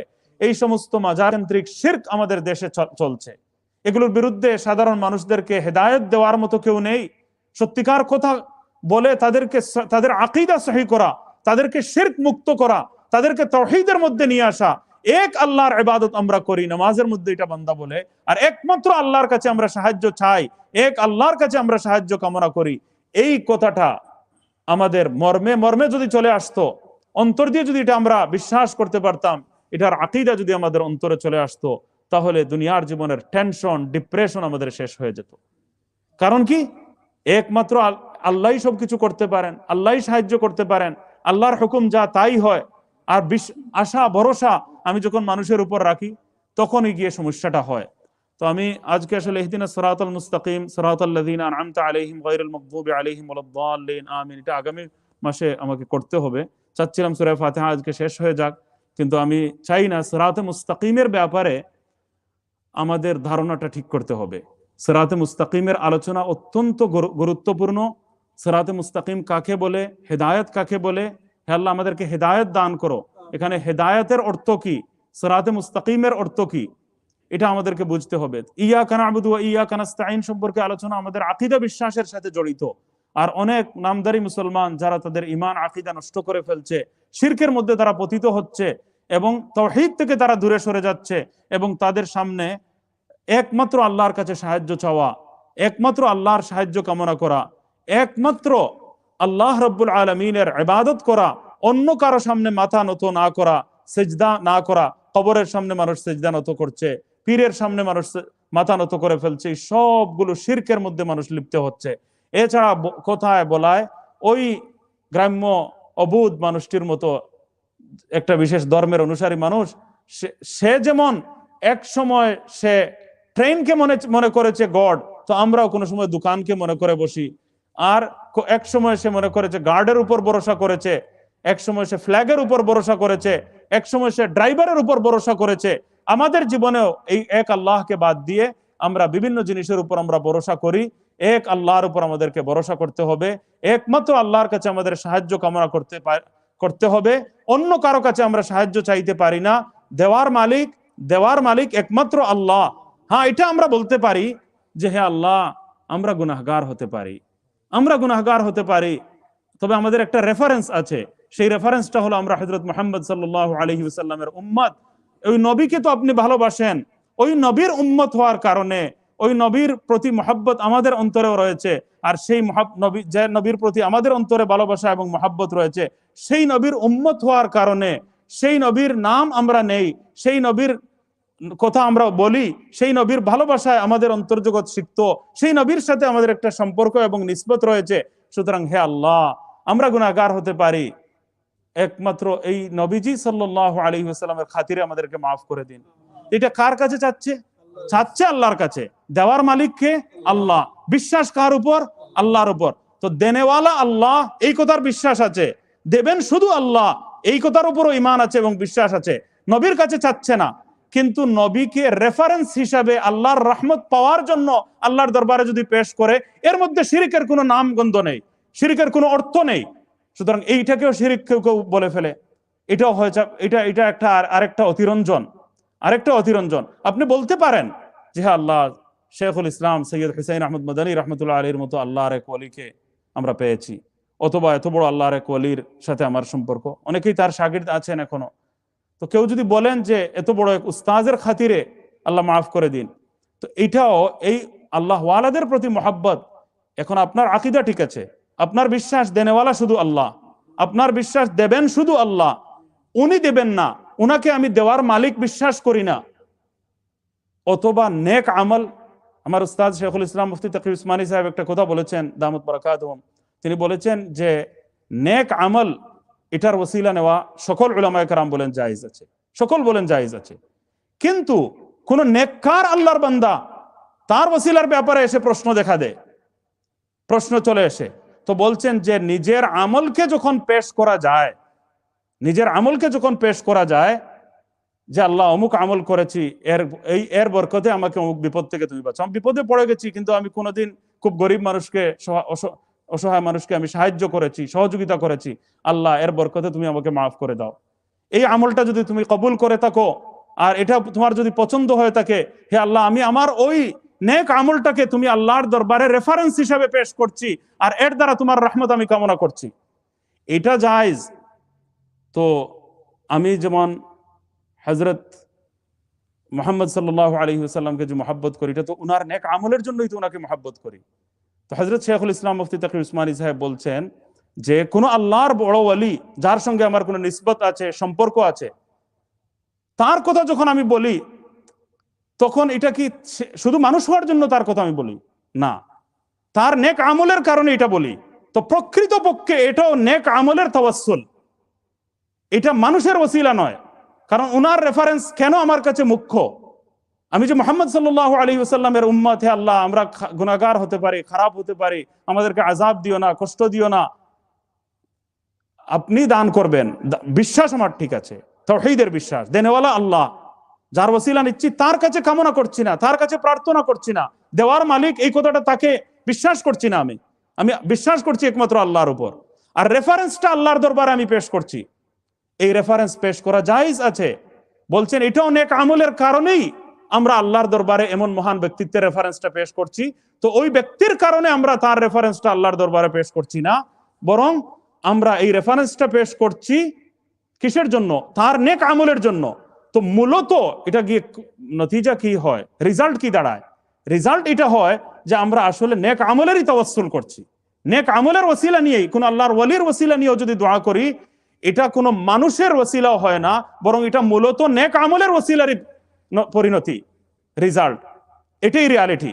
এবং বলছেন আরেকটা কথা আমার উস্তাদ শেখুল ইসলাম মুফতি তাকি উসমানী সাহেব, অনেকের মধ্যে এক্সট্রিমিজম চলে এসেছে, সব জিনিস থেকে শিরকের গন্ধ খুঁজে বেড়ায়। তো এটাও একটা শিরকের ছড়াছড়ি, মানে সব জিনিস থেকে শিরকের গন্ধ বেরিয়ে আসে। শিরক একটা রিয়ালিটির নাম, এই রিয়ালিটি যখন পাওয়া যাবে শিরক বলতেই হবে। আর বেদআত একটা রিয়ালিটির নাম, বেদআত যেখানে পাওয়া যাবে এই রিয়ালিটি বুঝতে হবে, জানতে হবে, এর উপর দীর্ঘ আলোচনার প্রয়োজন, জানার প্রয়োজন। শত শত পৃষ্ঠার কিতাবাদি লেখা হয়েছে, দীর্ঘ আলোচনা উলামায়ে কেরাম করে গিয়েছেন, কোনটা শিরক কোনটা বেদআত। প্রথমে উলামায়ে কেরামের কাছ থেকে এর রিয়ালিটি জানতে হবে, বাস্তবতা জানতে হবে, এরপরে কোন জিনিস ইসলাম, কোন জিনিস শিরকের ক্যাটাগরিতে আসে, কোন জিনিস বেদআতের ক্যাটাগরিতে আসে, এটা আমাদেরকে আগে ভালো করে বুঝতে হবে, জানতে হবে, আর এরপরে আমাদেরকে ফয়সালা করতে হবে। এই জন্য মধ্যপন্থী সত্যিকার উলামায়ে কেরাম যারা, কোরআন এবং হাদিসের বিশেষজ্ঞ উলামায়ে কেরাম যারা, ফাকাহাত আল্লাহ তাআলা যাদেরকে দান করেছেন, তাদের শরণাপন্ন হতে হবে, তাদের কাছ থেকে জানতে হবে। আমি নিজেই কিছুই জানলাম না, বিসমিল্লাহির রহমানির রহিমের নাহভি তারকিবও আমি করতে পারি না, আর কোরআনের তাফসিরে আমি বসে গেলাম, উলামায়ে কেরামের উপর অপবাদ আরোপ করতে আরম্ভ করে দিলাম। এই এক্সট্রিমিজম আমাদের সমাজে চালু আছে। এটা হযরত বলছেন যে দেখেন, নিজের আমল পেশ করার মধ্যে এক ধরনের অহংকার থাকতে পারে। হযরত শেখুল ইসলাম মুফতি তাকি উসমানী সাহেব উল্লেখ করছেন আমার উস্তাদ, যে নিজের আমল পেশ করা আল্লাহর দরবারে যে আল্লাহ ওই আমলের বরকতে আমার দোয়া কবুল করুন, আমাকে অমুক বিপদ থেকে উদ্ধার করুন, আমার অমুক মুনাজাত আপনি গ্রহণ করে নিন, কবুল করে নিন। এই কথা বলা যেখানে জায়েজ, অথচ এর মধ্যে একটু অহমিকা, একটু নিজের আমলের শ্রেষ্ঠত্ব বা একটু ভালো হওয়ার যে একটা ভাব, সেটা বিদ্যমান রয়েছে। কিন্তু যখন আমি বলবো হে আল্লাহ, অমুক আল্লাহর ওয়ালির দরবারে, অমুক অমুক আল্লাহর নেক বান্দা, পায়েস পার্সন, তার কাছে আমি ছিলাম, তার সঙ্গে আমার একটা ভালোবাসার মহব্বতের সম্পর্ক আছে, হে আল্লাহ এই সম্পর্কের খাতিরে, ওই সম্পর্কের বরকতে আপনি আমাকে মাফ করে দিন, আমার অমুক দোয়া কবুল করুন। এর মধ্যে নিজের আমলের উপর যে একটা অহংকার, তাকাব্বুর বা আত্মবিমুগ্ধতা, যেটাকে উজব বলা হয়, নিজেকে পছন্দ করা, নিজেকে ভালো মনে করার, উত্তম মনে করার যে একটা সন্দেহ, সেটাও থাকে না। যখন আমি কোনো আল্লাহর ওয়ালির বা হযরত মুহাম্মদ সাল্লাল্লাহু আলাইহি ওয়াসাল্লামের, আম্বিয়া কেরামের, সালেহিনের যখন আমি ওসিলা নেব, আকীদা ঠিক রেখে, তাদের কাছে কামনা করে নয়, দেওয়ার মালিক আল্লাহ এটা আমি বিশ্বাস করব, চাইবো আমি আল্লাহর কাছে, প্রার্থনাও করব আল্লাহর কাছে, আর যার ওসিলা নিচ্ছি তাকে আল্লাহর রহমত পাওয়ার জন্য এজ এ রেফারেন্স আমি আল্লাহর দরবারে পেশ করলাম। আপনার কাছে সাধারণত লন্ডন আসে অনেক মানুষ, আমার কাছে অনেক মানুষ লন্ডন আসে, তো আসিয়ে বলে আপনার ওই ক্লাস 7-এ থাকতে আপনার যে ক্লাস ফেলো, উনার আমি ভাই। তো এই যে রেফারেন্সটা দিল, আমি হ্যাঁ বাড়িতে আসেন, না হয় আমি সালাম করে রাস্তা থেকে বিদায় দিয়ে দেবো যে ভাই এই দেশে আসছেন, চেষ্টা করেন, দেখেন আল্লাহ আপনার ভালো করুক।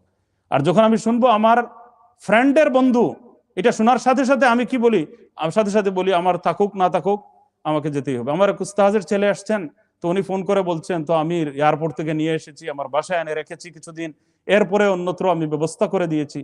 তো এটা কেন, অন্য কেউ হলে আমার কাছে এই সুযোগটা ছিল না। তো এই দুনিয়াতেও আমরা কোনো একটা সম্পর্ক, কোনো একটা নিসবত, কোনো একটা তাআল্লুক এর রেফারেন্স ব্যবহার করে মানে মানুষের মনোযোগ আকর্ষণ আমরা করতে পারি, মানুষের রহমতকে, দয়াকে আমরা আকর্ষণ করতে পারি। ঠিক একইভাবে আল্লাহ রাব্বুল আলামিনের মহব্বতকে আমরা নবীজির নাম নিয়ে আমরা আল্লাহর কাছ থেকে আমরা কামনা করতে পারি, এবং কোন ওয়ালির খাতিরেও আমরা আল্লাহর কাছে এটা বলতে পারি যে আল্লাহ এই সমস্ত আসাতিজা ইকরাম, আমি নিজেও বলি আমার এমন সব আসাতিজা ইকরাম আছেন, আমার যার কাছে আমি সহিহ বুখারী শরীফ পড়তে পেরেছি, তিনি প্রতি 24 ঘন্টায় এক খতমে কোরআন পড়তে পারতেন, পুরো খতমে কোরআন কমপ্লিট হয়ে যেত।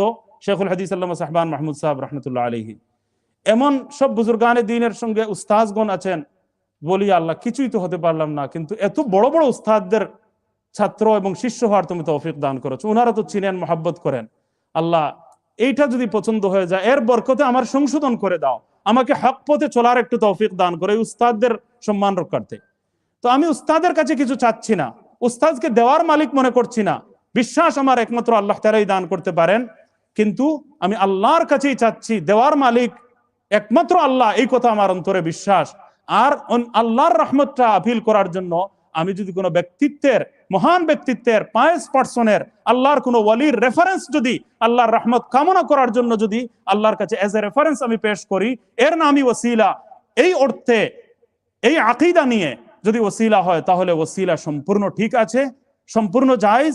এটাকে শিরক বলা এক্সট্রিমিজম, এবং এটা হলো দ্বীনের মধ্যে বাড়াবাড়ি, এবং ইসলামকে একটা ব্লাইন্ড ধর্ম মনে করার সমান। কেন?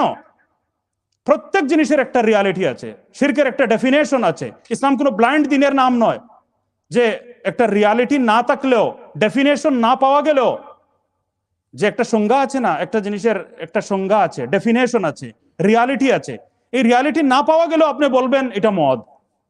শরবতের উপর যদি মদ লিখে দেয় কেউ, তাহলে এটা কি মদ হয়ে যাবে? দুধের উপর যদি কেউ লিখে দেয় এটা প্রস্রাব, তাহলে কি প্রস্রাব হয়ে যাবে? না, মদের রিয়ালিটি থাকতে হবে, প্রস্রাবের রিয়ালিটি থাকতে হবে, তখনই আপনি কেবল এটাকে রিয়েল মদ বলতে পারেন, প্রস্রাব বলতে পারেন। তো আমরা সব জায়গায় যেখানে রিয়ালিটি বিদ্যমান নেই, ডেফিনেশন পাওয়া যায় না, সেখানে শিরকের লেভেল আমি লাগাতে পারি না, সেখানে প্রস্রাবের লেভেল আমি লাগাতে পারি না, সেখানে আমি হারামের লেভেল আমি লাগাতে পারি না। হারামের রিয়ালিটি থাকতে হবে, শিরকের রিয়ালিটি থাকতে হবে। শিরকের যে একটা ডেফিনেশন ইসলাম দিয়েছে, সেই ডেফিনেশন কি পাওয়া যায় না? পাওয়া যায় না। এটা যদি না দেখে আমি যদি যে কোনো জিনিসকে শিরক বলার অভ্যাসে অভ্যস্ত হয়ে যাই, তাহলে বোঝা যাবে ইসলাম মনে হয় ব্লাইন্ড একটা রিলিজিয়ন। তো এই অভ্যাস যেন আমাদের মধ্যে না হয়, আল্লাহ তাআলা আমাদেরকে যেন বুঝবার এবং আমল করার জন্য তৌফিক দান করেন। তো এই কয়েকটি কথা ইয়াকা না'বুদু ওয়া ইয়াকা নাস্তাঈনের তাফসীরের আলোকে আমি আপনাদের সামনে পেশ করার চেষ্টা করেছি। আগামী প্রোগ্রামে হেদায়েত কাকে বলে, সিরাতে মুস্তাকিম কাকে বলে, এই ব্যাপারে ইনশাআল্লাহ তাআলা জরুরি আলোচনা আপনাদের সামনে পেশ করা হবে। আর এরপরে আমি সংক্ষিপ্ত আলোচনাই রাখবো। সূরা ফাতিহার মধ্যে একটু দীর্ঘ আলোচনা হয়ে যাচ্ছে, যেহেতু শুরুর মধ্যে এরকম আলোচনা হয়েছে, এই জন্য আপনারা একটু সবিস্তারে আলোচনা শুনতে পাচ্ছেন। কিন্তু সূরা বাকারা থেকে যখন শুরু হবে তখন ইনশাআল্লাহ তাআলা আমি চাইব সংক্ষিপ্ত সারাংশ আপনাদের সামনে যেন আমি পেশ করতে পারি। আজকে আমি এই এখানেই তাফসীর পর্ব শেষ হচ্ছে, কিন্তু আপনাদের সবার খেদমতে একটা বিশেষ অনুরোধ আমি করবো। হযরত মাওলানা তাইদুল ইসলাম সাহেব এখানে এসেছেন। আমাদের একটা ইমানের জন্য জরুরি এবং অবিচ্ছেদ্য একটা আকীদা হলো আকীদায়ে খতমে নবুয়ত। এটা আমাদের বিশ্বাস করতেই হবে। আপনারা জানেন আকীদায়ে খতমে নবুয়ত কি জিনিস? আল্লাহর নবী সাল্লাল্লাহু আলাইহি ওয়াসাল্লাম সর্বশেষ নবী। এটা পরে দিবেন একটু রাখেন। তো আল্লাহর নবী হযরত মুহাম্মদ সাল্লাল্লাহু আলাইহি ওয়াসাল্লাম সর্বশেষ নবী, তারপরে আর কোনো নবী আসবেন না, কোনো নবী নেই। এই কথার উপর যদি বিশ্বাস না থাকে, কেউ কি মুমিন হতে পারবে? তার কি ঈমান থাকতে পারে? কারণ কি? আল্লাহ তাআলা কোরআন শরীফের মধ্যে বিভিন্ন জায়গায় বলেছেন যে আমাদের নবী শেষ নবী হযরত মুহাম্মদুর রাসূলুল্লাহ সাল্লাল্লাহু আলাইহি ওয়াসাল্লাম খাতামুন নবিয়্যিন। মা কানা মুহাম্মাদুন আবা আহাদিম মির রিজালিকুম ওয়ালাকিন রাসূলুল্লাহি ওয়া খাতামান নবিয়্যিন। কোরআনে কারীমের কমপক্ষে 40 খানা আয়াত দ্বারা এই কথা প্রমাণিত। কমপক্ষে 40 খানা আয়াত। আমার দাদা উস্তাদ, আমার উস্তাদের উস্তাদ হযরত মুফতি মুহাম্মদ শফি রাহমাতুল্লাহ আলাইহি, যিনি তাফসীরে মারিফুল কোরআনের রাইটার, মুফতি তাকি উসমানী সাহেবের আব্বা, আর যিনি 195 মনে হয় কিতাব লিখেছেন, সুবহানাল্লাহ, এত বেশি কিতাবের রচয়িতা, যিনি যার নিজের হাতে 1,24,000 ফতোয়া নিজ হাতে সারা জীবনে লিখেছেন। হযরত মুফতি শফি রাহমাতুল্লাহ আলাইহি খতমে নবুয়ত নামে 3 খণ্ডে কিতাব লিখেছেন। এর মধ্যে তিনি উল্লেখ করেছেন যে কোরআনে কারীমের 40 খানা আয়াত দ্বারা এই কথা সুপ্রমাণিত যে হযরত মুহাম্মদ সাল্লাল্লাহু আলাইহি ওয়াসাল্লাম আল্লাহর শেষ নবী, তারপরে আর কোনো নবী আসবেন না। কোন অর্থে যদি কেউ বিশ্বাস করে তাহলে সে মুমিন থাকতে পারে না ইসলামের। যারা কত হাদিস দ্বারা, মিনিমাম তিনি উল্লেখ করেছেন 2 শতাধিক হাদিস দ্বারা প্রমাণিত। এক হাদিস দ্বারাও যদি এটা প্রমাণিত হয়ে যেত যে আল্লাহর নবী সর্বশেষ নবী, ঈমান আনা আমাদের উপর জরুরি ছিল। কিন্তু 200 হাদিস এই কথা প্রমাণের জন্য রয়েছে, 200-র চেয়েও বেশি হাদিস যে আল্লাহর নবী সাল্লাল্লাহু আলাইহি ওয়াসাল্লাম সর্বশেষ নবী। আর 40 খানা কোরআনের আয়াত তিনি উল্লেখ করেছেন। এছাড়া তাবেঈন, ইজমা উম্মত দ্বারাও তিনি প্রমাণিত করেছেন। 3 খণ্ডে সমাপ্ত খতমে নবুয়ত নামক কিতাব। নবীজির নবুয়ত যেটা, এটা খতম হয়ে গেছে। নবুয়ত আর আসবে না, রিসালাত আর আসবে না, নতুন নবী কেউ আসবে না, নতুন রাসূল কেউ আসতে পারে না। এমন বিশ্বাস রাখলে ইসলামের গণ্ডির ভিতরে কেউ থাকতে পারে না, ঈমান হারা হয়ে যাবে। কিন্তু কিছু মানুষ দুম্রজালের সৃষ্টি করে। আল্লাহর নবী সাল্লাল্লাহু আলাইহি ওয়াসাল্লাম বলেছেন আমার পরে 30 জন অন্তত এমন বন্ড দাজ্জাল আসবে যারা কুল্লুহুম ইয়াজআমু আন্নাহু নাবিয়্যুন ওয়া আনা খাতামুন নাবিয়্যিন সাতাকুনু বাদি দাজ্জালুনা কাযাবুনা। মানে 30 জন দাজ্জাল, তাদেরকে দাজ্জাল আখ্যায়িত করছেন আর বলছেন যে এরা মিথ্যুক হবে, মহাপ্রতারক হবে। দাজ্জাল শব্দের অর্থ হলো মহাপ্রতারক, অনেক বড় ফ্রডি। তো ফ্রড দিয়ে মানুষের ঈমান নষ্ট করবে। প্রত্যেকেই দাবি করবে যে আমি নবী। তো আল্লাহর নবী বলছেন ওয়া আনা খাতামুন নবিয়্যিন, অথচ রিয়ালিটি হলো আমি নবী মুহাম্মদ সাল্লাল্লাহু আলাইহি ওয়াসাল্লাম সর্বশেষ নবী, আমার পরে আর কোনো নবী নেই। তো এই ব্যাপারটা উম্মতের জন্য বড় চিন্তার বিষয়। লক্ষ লক্ষ মানুষের ঈমান নষ্ট হয়ে যাচ্ছে। আর বিভিন্ন ভাবে এই ঈমান রক্ষার জন্য আমাদের মৌলিক অধিকার, আমাদের গণতান্ত্রিক অধিকার, আমরা শান্তিপূর্ণভাবে আমাদের অধিকার অনুযায়ী আমাদের আকীদা আমরা রক্ষা করতে পারব। রক্ষা আমাদের করা এটা আমাদের মৌলিক অধিকার, মৌলিক মানবিক অধিকার, ফান্ডামেন্টাল হিউম্যান রাইটস আমাদের, যে আমরা আমাদের ঈমান রক্ষা করব, আমাদের আকীদা রক্ষা করব, আমাদের বিলিফস রক্ষা করব। আর এই বিলিফস রক্ষার্থে আমাদেরকে খতমে নবুয়তের এই আকীদা রক্ষা করতে হবে। খাতামুন নবিয়্যিন, যে নবীজি সর্বশেষ নবী, এই আকীদার নাম হলো খতমে নবুয়ত। উলামায়ে কেরাম, মাশাআল্লাহ, হযরত উলামায়ে কেরাম লন্ডনের সবাই একত্রিত হয়, দল মত নির্বিশেষে সকলেই একত্রিত হয় মাশাআল্লাহ মজলিসে তাহাফুজে খতমে নবুয়ত নামের সংগঠন, লন্ডন মজলিসে তাহাফুজে খতমে নবুয়ত লন্ডন নামের সংগঠন একটা তৈরি করেছেন। এখানে কোনো দলের মতের কোনো পার্থক্য নেই, সমগ্র মুসলিম উম্মাহ একমত এই ব্যাপারে, সারা দুনিয়ার মুসলমান একমত, সকল উলামায়ে কেরাম একমত। এবং শতাব্দীর বড় মুহাদ্দিস আল্লামা আনোয়ার শাহ কাশ্মীরি রহমতুল্লাহ আলাইহি বলছেন যে আমার বিশ্বাস যে আল্লাহর নবীর শাফাআত লাভের জন্য এই আমলের চেয়ে বড় আমল আর কিছু হতে পারে না। এর কারণ কি, এটা আল্লাহর নবী সাল্লাল্লাহু আলাইহি ইসলামের শরীরের উপর, মহান সত্তার উপর ডাইরেক্ট হামলা, যে নবীজিকে শেষ নবী না মানা এবং তার রিটকে চ্যালেঞ্জ করা এবং তার নবুয়তের যে গণ্ডি সেটাকে সীমাবদ্ধ করে আল্লাহর নবী সাল্লাল্লাহু আলাইহি ইসলামকে এটা বলা যে তোমার নবুয়ত শেষ হয়ে গেছে, ক্যান্সেল হয়ে গেছে, এখন আমার নবুয়ত আরম্ভ হয়েছে, নাউযু বিল্লাহি মিন যালিক, এমন কথা যদি কেউ বলে তাহলে এটা সরাসরি নবীজির উপর ডাইরেক্ট হামলা। তো এই ডাইরেক্ট হামলা থেকে নবীজির মহান সত্তাকে রক্ষা করার জন্য চেষ্টা করা, এটা নবীজির শাফাআত লাভের জন্য সবচেয়ে বড় মুখ্যম উপায় এবং সবচেয়ে ভালো কাজ, উত্তম কাজ। শুধু উত্তম কাজই না, সকল ইমানদারের উপর ফরজ দায়িত্ব যে এই আকীদা আমাদেরকে রক্ষা করতে হবে। এই আকীদার বিরুদ্ধে যদি কেউ ষড়যন্ত্র করে আর আমাদের বাচ্চাদের, নতুন প্রজন্মের সরল প্রাণ মুসলমানদের ইমান যদি কেউ নষ্ট করে, তাদেরকে বেঈমান বানায়, ইমান হারা করে ফেলে, আর খতমে নবুয়তের আকীদা মানুষের অন্তর থেকে শেষ হয়ে যায়, তাহলে এটা মুসলমানদের জন্য অনেক বড় বিপর্যয়কর অবস্থা এবং আমাদের মৌলিক অধিকারের পরিপন্থী, মানবিক অধিকারের পরিপন্থী, আমাদের গণতান্ত্রিক অধিকারের পরিপন্থী। তো আমরা শান্তিপূর্ণভাবে আমাদের অধিকার রক্ষার জন্য, আমাদের আকীদা রক্ষার জন্য, যে আকীদা না থাকলে ইমানই থাকে না, এমন জরুরি আকীদা রক্ষার্থে চেষ্টা করা মুসলমানদের উপর ফরজ দায়িত্ব। আর এই ফরজ দায়িত্ব পালনের জন্য লন্ডনের সকল দলের উলামায়ে কেরাম একত্রিত হয়ে মজলিসে তাহাফুজে খতমে নবুয়ত লন্ডন নামে সংগঠন দাঁড় করেছেন এবং মৌলানা গোলাম কিবরিয়া সাহেব ফরেস্ট্রি থাকেন, ওনাকে সভাপতি বানানো হয়েছে। আর অনেক সংগঠক আলিম, মাশাআল্লাহ, অনেক চেষ্টা প্রচেষ্টা তিনি করে যাচ্ছেন, কর্মবীর সংগঠক আলিম মৌলানা গোলাম কিবরিয়া সাহেব, তো ওনাকে সভাপতি বানানো হয়েছে। আর আমি না চাওয়া সত্ত্বেও আমার মতো এক কদমকে সবাই সেক্রেটারি বানিয়ে ফেলেছেন, জেনারেল সেক্রেটারি। তো এটা সকল উলামায়ে কেরামের একটা সুধারণা হিসেবে ওনারা বলেছেন, আর ভেবেছেন যে এটা সকল মুসলিম বিশ্বের ব্যাপার, তো মুসলিম বিশ্বের অন্যান্য দেশের সাথেও উলামায়ে কেরামের সাথে আমার সম্পর্ক রয়েছে, সেই হিসাবে হয়তো ওনারা ভেবেছেন যে আমার দ্বারা কিছু কাজ হয়তো হতে পারে। তো এটা যেহেতু দলমত নির্বিশেষে সকল মুসলমানের সম্মিলিত ফরজ আকীদা, আর এটা ঠিক না থাকলে ঈমান হারা হয়ে যাব, সুতরাং ওই দিন সিদ্ধান্ত নেওয়া হয়েছে যে মজলিসে তাহাফুজে খতমে নবুয়ত লন্ডন, এটার সাধারণ সদস্য সকল মুসলমানদেরকে আমরা বানাবো। আর এটা আমাদের ঈমান, আপনারা এই দেশেও জানেন না যে কি পরিমাণ আমাদের ঈমান হারা হচ্ছে, মানুষ ঈমান তাদের চলে যাচ্ছে, আমাদের নতুন প্রজন্ম কিভাবে ভুল বুঝাবুঝির শিকার হচ্ছে, আর কিভাবে তারা নিজেরা এক বন্ড নবী দাঁড় করিয়ে তারা আমাদের ঈমানকে ধ্বংস করছে এবং তাদেরকে তারা মজলুম বানিয়ে পেশ করছে, অথচ তারা সমগ্র মুসলিম উম্মাহর উপর তারা হামলা করছে, সমগ্র মুসলিম উম্মার অন্তরে তারা আঘাত দিচ্ছে। ইসলামের সর্বসম্মত, সর্ববাদী সম্মত, অসংখ্য দলিল দ্বারা প্রমাণিত, অকাঠ্য দলিল দ্বারা প্রমাণিত আকীদাকে তারা হরণ করছে, ক্যান্সেল বলছে, এটাকে ইসলাম থেকে বাদ দেওয়ার চেষ্টা করছে, আর দুম্রজাল সৃষ্টি করছে, ধোঁকা দিচ্ছে, আর বলছে আমরা মুসলিম, আমাদের বিরুদ্ধে কেন কথা বলা হয়। তো এই হলো উল্টো গঙ্গা চলছে দুনিয়াতে। তো আমি অনুরোধ করব, আপনারা আজকে মাওলানা তাইদুল ইসলাম সাহেব এই সংগঠনের কোষাধ্যক্ষ, তাকে বানানো হয়েছে, তো অনেক মাশাআল্লাহ সংগঠক আলিমে দিন। আমি অনুরোধ করব যে সবাই মাত্র 10 পাউন্ড দিয়ে আপনারা একজনও বাদ দিবেন, এটা আমাদের ইমানের অপরিহার্য দাবি, আমাদের ইমানের অপরিহার্য দাবি মনে করে আপনারা সবাই এটার মেম্বার হবেন।